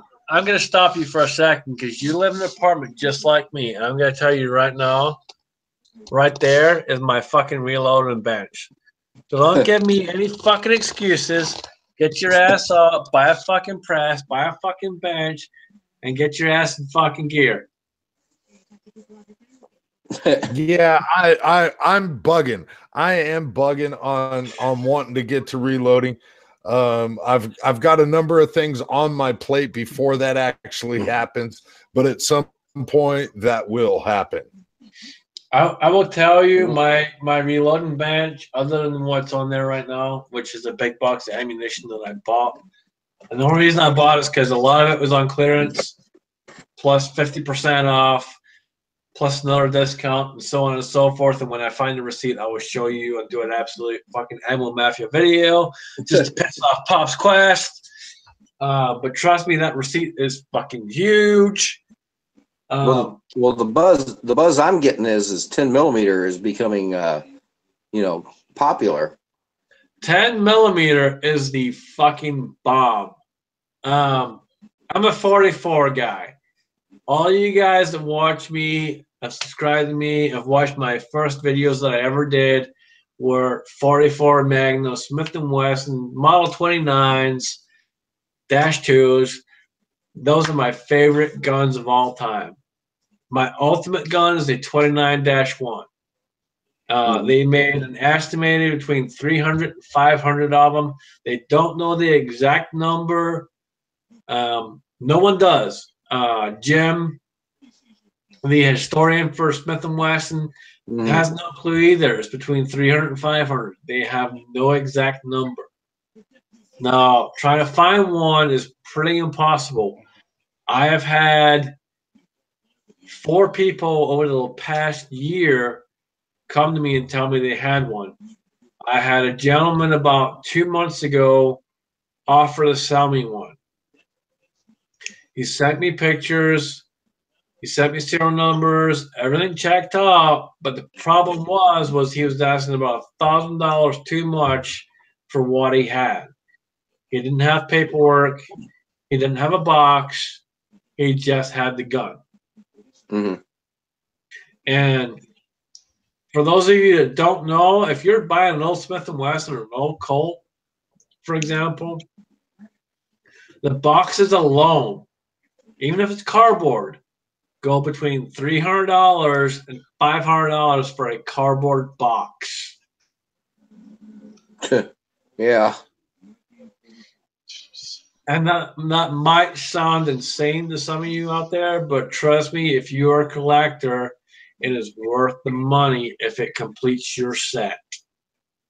Yep. And my whole point to this is I'm a 44 guy, but the next round for me after the 44 is a 10 millimeter. It's basically a slightly watered down 44 Magnum in a semi-auto. And unless you have the money to buy a 44 auto mag, which I do not, and you're talking almost $4,000 to buy an auto mag, you're pretty much up shit creek and you need to buy a 10 millimeter. And that's why. Yeah, that was Dirty Harry's second 44 mag. that was the 4th movie, and that was the second 44 mag. If you guys don't know, Dirty Harry, first movie was a 6-inch. Second movie was an 8-inch, 7.5-inch, 8-inch barrel Smith, and then back to a 6-inch for the rest of the movies.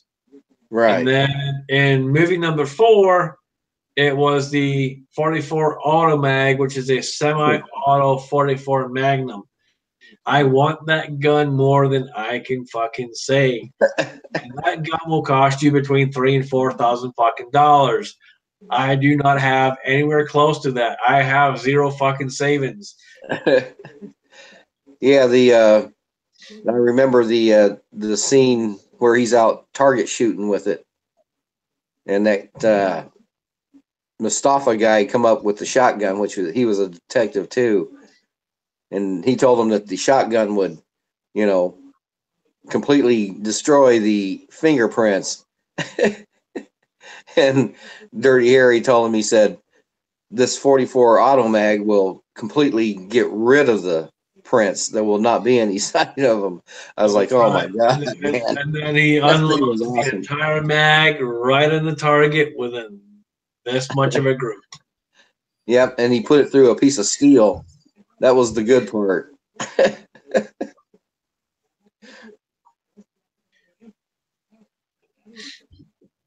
Okay, so Scott, we have yet this evening to do a gun check. I've got the black rifle by my side, but I've also got my carry weapon of choice at the moment, the SIG P320C and FDE. Is loaded with the self-defense. Currently, I'm actually running the Smith, the S&Ws. They're nice. can't seem to get the HSTs in my area. Hey, I will shoot you a message afterwards, but I'll tell you where to get them from. I got you, man. I'll hook you up. I have the Model 19. Yes, it's loaded. Yes, the hammer's back. Fuck you. I don't give a shit. PC bullshit. Fuck you all. Oh shit! I touched the trigger. I had the Model 19, and yes, it's 357 Magnum, and yes, it is all the way Magnum. I have the M9A3. There is one in the pipe. HSTs. And then, of course, I do have the C-Max rifle. Yes, it is fully loaded with one in the chamber.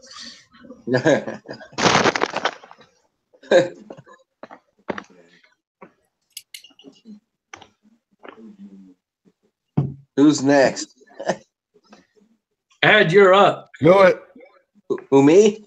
Okay, well, I got the AR pistol, got the Huber brake, Odin Works handguard, primary arm, red dot, micro dot.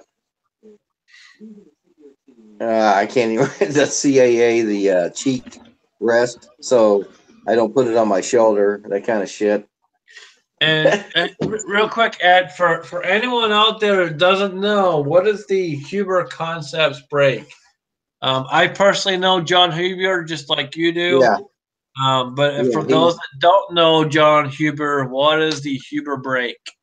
Well, the Huber brake, John Huber is like a scientist that works on these brakes for recoil.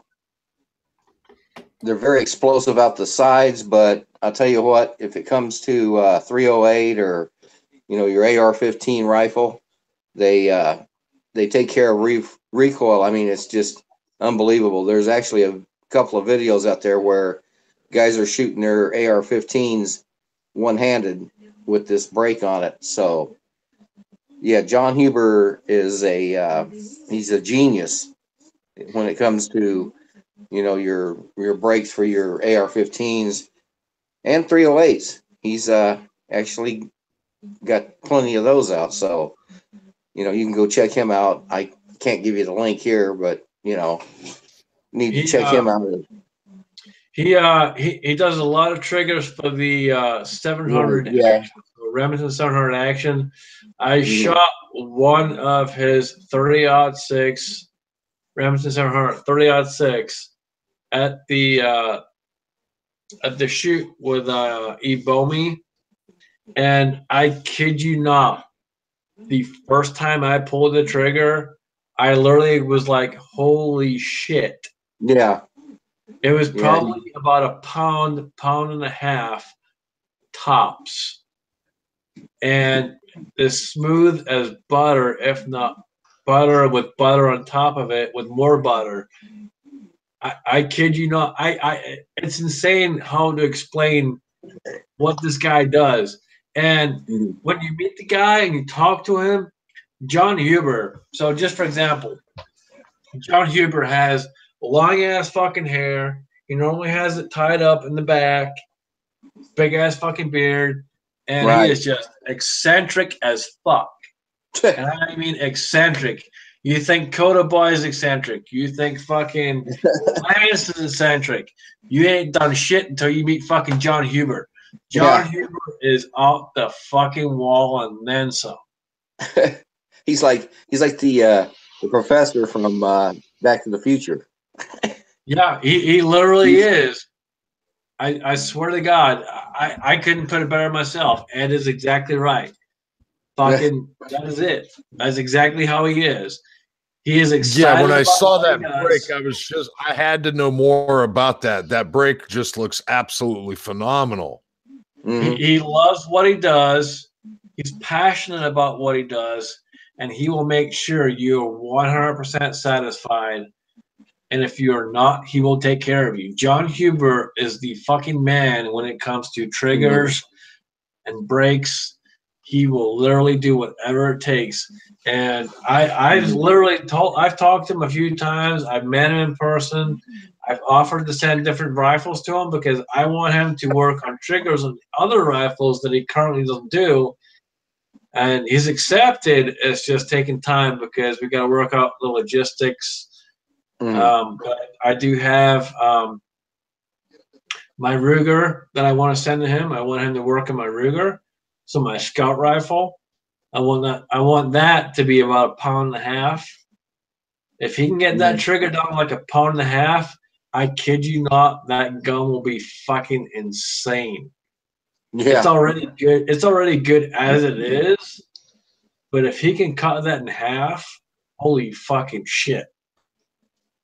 Yeah, I shot Ebomi's Mosin Nagant and his JP, but the Mosin Nagant was a Huber trigger. And I'll tell you what, that rifle is just unbelievable. You know, I'm sure you probably did too, Scotsman. Unfortunately, I didn't get to shoot that particular one. I missed out because there were so many people in line. But I did see a lot of people shoot it, and just from what I could tell, absolutely cuts everything down. The trigger was phenomenal. And like I said, when I shot that 30-06, and I've shot a lot of 30-06. My first rifle I ever shot was a 30-06. And jumping on to that Remington 700 action after he'd worked on it. Yeah, I've got a Mosin Nagant that actually I've done a video on it that my dad got from Korea during the Korean War, and I've actually shot that, and I've also got one that I bought from the guy I mentioned before, Johnny C308, and those triggers don't even compare to a Huber trigger in a Mosin Nagant.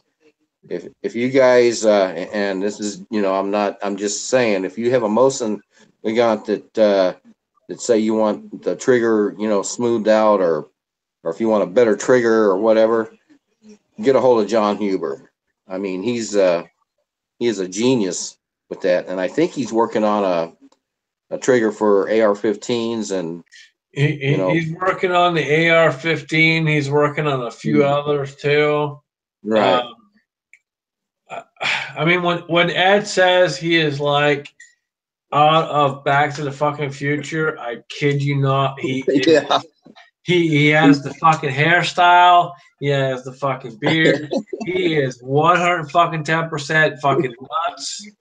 Yeah. But he wants to make it happen. He has the passion. He has the drive. And shooting that 30-06, guys, I kid you not. Holy fucking shit. It was like butter beyond butter. I mean, I shot a lot of 30-06, and I really can't describe it better than just saying fucking butter. And I keep saying butter, but I kid you not. Literally, it was that, and it was gone. Right. I mean, it's nothing. You barely touch the fucking trigger, and it's gone. Yeah. And you're sitting there, and you're looking through your scope like, holy fuck, what the fuck just happened? Oh, geez. So, Scotsman, what did you think of the single barrel? It's not bad. It's not what I'm used to. Obviously, I prefer an aged whiskey. I did pour a little bit more. I will have another drink with you. I did pour a little more.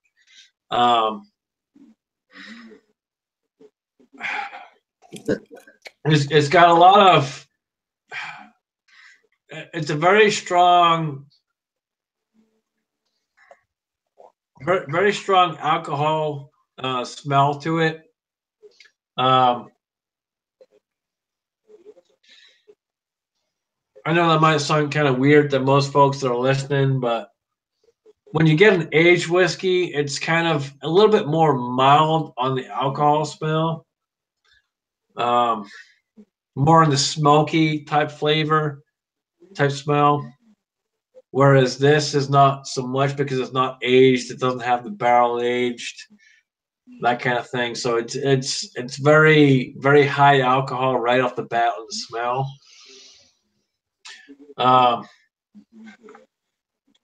I mean, it has good flavor though. You know, I did take a shot earlier. It does have good flavor.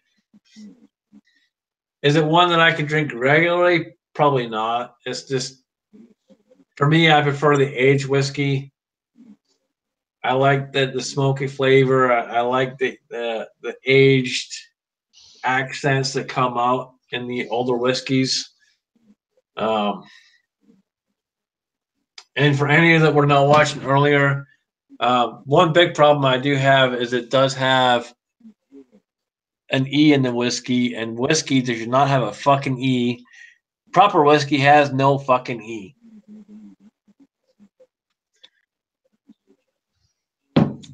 Yeah, it's just Americanized whiskey. I mean, you know, we don't speak proper English here in America. We speak American.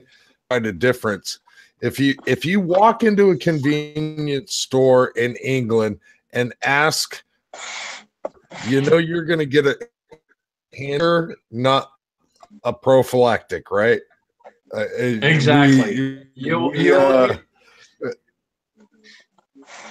Whether you're in Scotland or England, you walk in and say, "I want a rubber," you're gonna get something that's gonna take care of your pencil and rub that shit out. It ain't gonna cover your fucking. It ain't gonna cover your fucking knob long and take care of the other issue that you need to take care of. It ain't gonna do that job. Wrong job. No. We speak a different dialect of English here in America, so it is what it is. But yeah, E in the whiskey that definitely verifies that it's been Americanized. Absolutely. I'm not complaining though because it was free, so I'm happy to take free whiskey. It did come from people that I did work with in the past, so again, it's very much appreciated. Trust me, the guys that I worked with in the past, even though the people above them were assholes, they were actually good people and good knowledge. So very much appreciated, and I will drink the entire bottle. It may take me a little bit of time just because it's not aged, but I will drink it.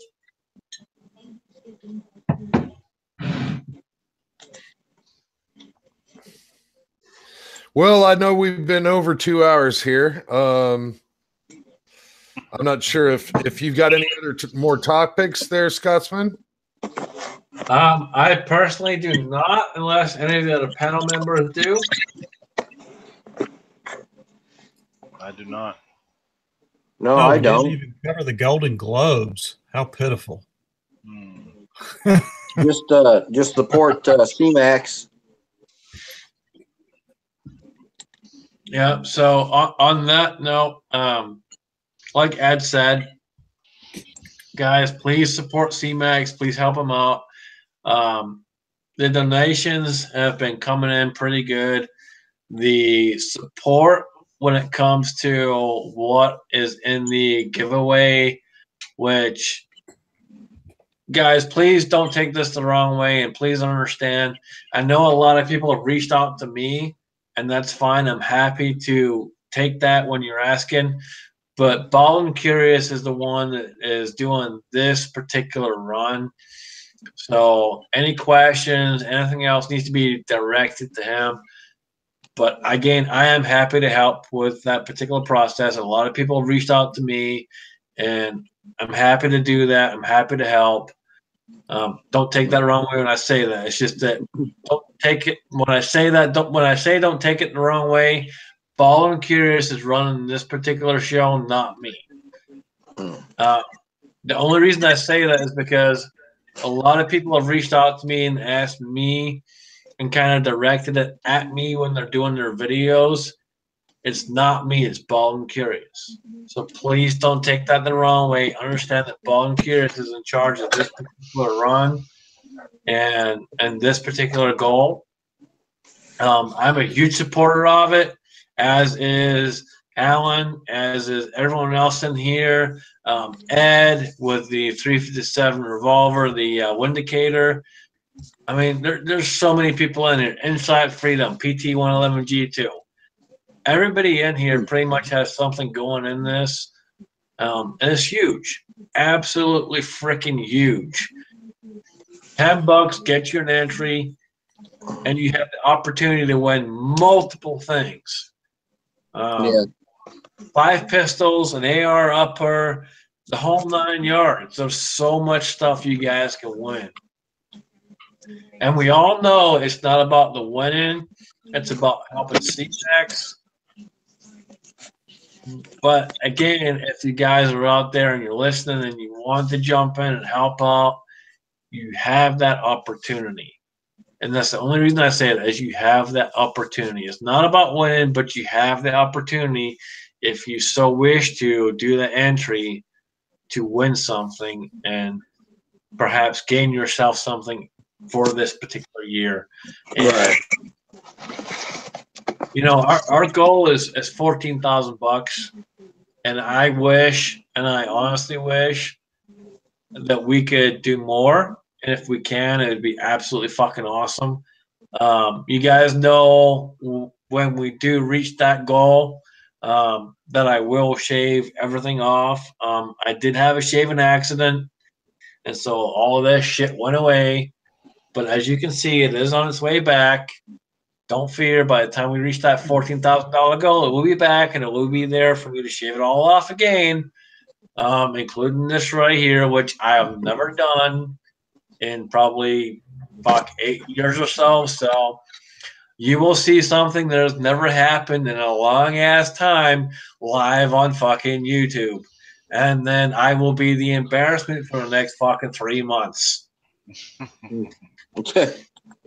I fully understand being an embarrassment for 3 months on YouTube. I completely understand that beyond a shadow of a doubt. I also have committed to shaving myself along with my head. If you notice, I got the whole Sam Malone hair thing going on. Everything is gone. We reach within $2,000 of the goal. The goal that we've set, and all of everything up here, everything down here is gone. I will do it also live on YouTube. I know we're sort of preaching to the choir a little bit here, but CMAX is definitely worth doing everything that we can for. Absolutely phenomenal guy. Excellent in our community. And the fact of the matter is you have a massive opportunity to win all kinds of stuff. AR 500 steel. You've got tools. You've got a police trauma kit. There's 5 pistols, an AR upper, ridiculous amount of stuff in these raffles going in. So yes, please. Well, look him up, and we can help you out with them. The Scotsman and I are more than welcome to help you out, but like he said, Bald and Curious is the one that's controlling these raffles at this point. Main go-to guy, he's the point man. But other than that, if we've got anything else this evening. All right, so we're gonna go ahead and at this point, I guess we'll go ahead and end this. So, Ed, would you like to do an outro, brother? I'd just like to say, everybody, please support, CMAX. I just went through cancer, but his is a little bit different. There's different types, and please support, CMAX. For me, No, I'm not going to even go there. Anyway, my cancer procedure, surgery, and all that stuff has been covered very well. And CMAX is in a little bit different situation and can use all the help that all of us can possibly give him. And you know, I just love CMAX. Very, very down to earth, honest guy. And I hope that everybody out there will please, support him. And Bald and Curious, got to appreciate him, and the Crazy Scotsman, JanisGay, all the guys that are helping him right now. I appreciate it, So please, support CMAX. Ed, I'll tell you, man, we appreciate you, brother. I know you've been through a lot recently, and for me personally, and it hit me the most when you turned around and personally messaged me. Most of you guys probably don't know, but Ed has my number. Ed personally messaged me and was like, "Hey, man, I want to donate this particular pistol to another giveaway when it comes up, if we have one." He wanted to do it at the giveaway that I was doing at the time, but we'd already got to 8 separate giveaways, and I didn't want to keep on creating more and more and more and make it even bigger and bigger and bigger. So I was like, let's wait till we get something else. But then Ed got hit with his own battle of cancer. Ed was man enough. I'm not gonna. Don't take this the wrong way, but Ed was man enough to step up and say, "Hey, you know what? I have the coverage. I have the help. All I want is your prayers. That's it. All I want is your prayers. I don't need anything else but your prayers, your support, and that's all I need to help get me through this." And correct me if I'm wrong, Ed, but I'm pretty sure that's kind of how it went. And it was with all he's been through and what he's done for this country, that's how it was. And Ed, thankfully, is a lot better and doing well. I personally cannot wait to meet Ed, shake Ed's hand, give the man a fucking hug. To me, Ed is family. Ed and me have talked back and forth a lot on YouTube. We've talked a lot on the phone. Mm-hmm. But to me, personally, he is family. There's nothing I wouldn't do for fucking Ed. And that's really all there is to it. So nothing I wouldn't do for you either. When it comes to battles in life, it's all about who we stand up for, who we help, and what we do as a person. I'm not the greatest person in the fucking world, guys. I don't make a lot of money, but I do what I can to help others. That's just who I am.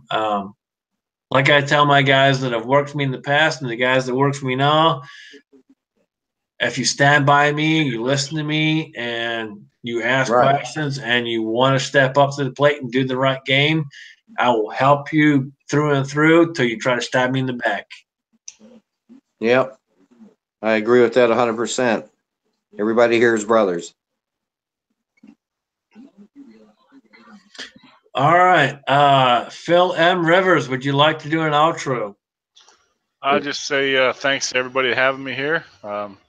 Ed, been praying for you and CMAX since I saw the news. So definitely keep you guys in my prayers.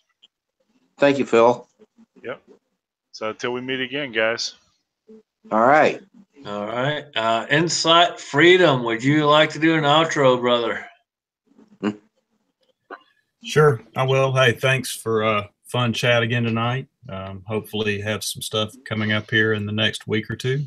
It's been kind of nasty. It's been kind of weird around here in the community, but like Ed was pointing out, the things that are positive about this community, the way that everybody really cares and reaches out is what drew me in here as a spectator at first, and then decided to try to give a little something back. So Yeah. I appreciate all of y'all, but I haven't witnessed anything like this in any other online community I've ever been a part of. So it's really it's special to be a part of this here on YouTube. Well, I will tell you, inside, it's been a pleasure to have you. I remember when you first came in and your channel name was slightly different. I won't throw it out there, but I remember when your channel name was different and you first started watching some of my stuff and others, and was making comments and so on and so forth. I could tell you were caring and you wanted to jump in and wanted to do something. And then when you changed your channel name and you started making videos and different things, and you made a few before you changed your channel name. I know that too. But when you changed your channel name, you kind of jumped into it a little bit more in the full bore kind of side of things. And I'm glad you did. I'm really glad you did. You are definitely a part of this huge, huge family that we have. And I'm definitely proud to call you a brother. And again, there's nothing and anyone on this panel that I would not do something for. If you guys need anything, you guys know you have my number. You're more than welcome to ask me any fucking time of the day. I will do what I can. I appreciate that too. Yeah, and I believe it. I mean, I do appreciate how you've tried to help me out here over the last month or so, and it didn't work out. It wasn't your fault, but it definitely got me rolling in the right direction. So hopefully, in the week to come, you'll be able to see a little bit of the fruit of that one. So let's look forward to that. Absolutely, man. And again, I'm always here, dude. Trust me. If you need something, you just shoot me a message of what it is, and I'll do what I can. I have many avenues, many. And with that, we will jump to my illustrious host of the other side that we call domestic, AllenBePro, JanisGay. Thank you, Scotsman. I'm glad everybody came out this evening. And in the side chat, we had a nice little side chat going on there for a while. Everybody on the panel, I greatly appreciate everybody jumping in. It's wonderful to see you. I'm glad to see you doing so well. Insight, you've definitely solidified yourself as family here on YouTube. That's absolutely great. I have to say though that Phil, you're like our mossy nut. We haven't heard much from you. We do hear from Phil. We always dig. Again, I'd like to thank everybody out in the side chat for showing up this evening. I may have a couple of things coming out shortly, but they might not be on the JanisGay channel. They might be on the BPro Reviews channel, or they might be on the Real AllenBePro channel. I've got a few different channels here on YouTube if you don't already know. But I do have a few things going on here shortly. Again, thanks everybody for coming out. Always keep the magazines loaded in one chambers. All right. Well, before we disappear, just for shits and giggles, since Phil M. Rivers has been fucking bossing up all bloody night, I would like a panel question from everyone on the panel to Phil M. Rivers. Let's start with Ed. Ed, a question for Phil. Well, I just wanted to say, Phil, great channel. You're definitely a brother. I enjoy your content, and I'm just wondering, what do you got coming up next? Right now, I have a knife review that's in the editing process, and then hopefully I have a what's in the box after that. Oh yeah, those are always fun. All right. Insight Freedom, what do you got for Phil? Bill, you're just such a genuine guy, and I really, I know you kind of poke around. I love watching your videos, and I'm looking forward to more from you. And I hope I know what you have on layaway. I think I do, but I'm really looking forward to how you handle that one. I think I do, pretty sure. But man, you're a great guy. You're quiet, but I know there's a lot going on in there, and I know you're always thinking of what all's being said and taking it in. So appreciate you. Thank you. All right, Alan, you got anything for Phil? I mean, yeah, Phil has been there from me from the get go. I've been a sub for Phil almost since I started YouTube. Phil may not turn out very many videos, but some of the stuff that he turns out is just absolutely phenomenal. I dig it. What I have for you, Phil, is what's in the box. Well, you'll get to see that in probably 2 or 3 weeks. Damn, 2 or 3 weeks? We gotta wait that long? Yeah, my birthday's coming up.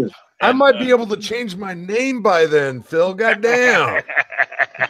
Yeah, we might have to start calling fucking Alan again. What the fuck? He'll always be JanisGay, Oh, he will. Don't worry. Trust me, every description will have JanisGay. All right, guys. Only thing I got for Phil is Phil, man, I appreciate you, dude. You've been a sub of mine for a very, very long time. You reached out to me when I kind of came back because I did start a while ago. I went away for a while, and then I started making more videos. And when I started back up, that's kind of when you jumped in. And you pretty much followed me ever since then. You've always reached out. You've made comments. And I do make a genuine effort to reach out back to everyone that comments on my videos. So I hugely, hugely appreciate that. You've been a big supporter of mine. I can't thank you enough. We've reached out on the private message part of it. We've sent each other some stuff. And again, I can't thank you enough, man. I really do appreciate you. You're definitely a huge part of this community. Definitely a family member. And I'm glad to call you a brother. There's a lot of people in this community I do. And for me personally, when it comes to that, being on the foreign side of this particular chat, as you guys know, all my family is back home, which is in Scotland. So when it comes to that, it does kind of hit hard when I say family, because to me, I have no family in the States other than those that I do call family. And everybody on this panel and a few others that are on YouTube, I literally can call family, and I'm happy to do so. Every one of them is a brother, and they all know they can reach out anytime they need to. I'm blabbering on, so forgive me. I don't mean to blabber. I'm just trying to make a fucking point. With that, we are going to go ahead and end this chat. Guys, I appreciate it. It has been an awesome beginning to the year. Again, for those of you that may be joining late, I did get a new job. I am very, very fucking happy. It has been an awesome beginning to a new year. I pretty much run a gun range at this point. So all I do is deal with guns more than I ever did before, and carry a gun every goddamn day and shoot a gun every goddamn day. So freedom on, bitches.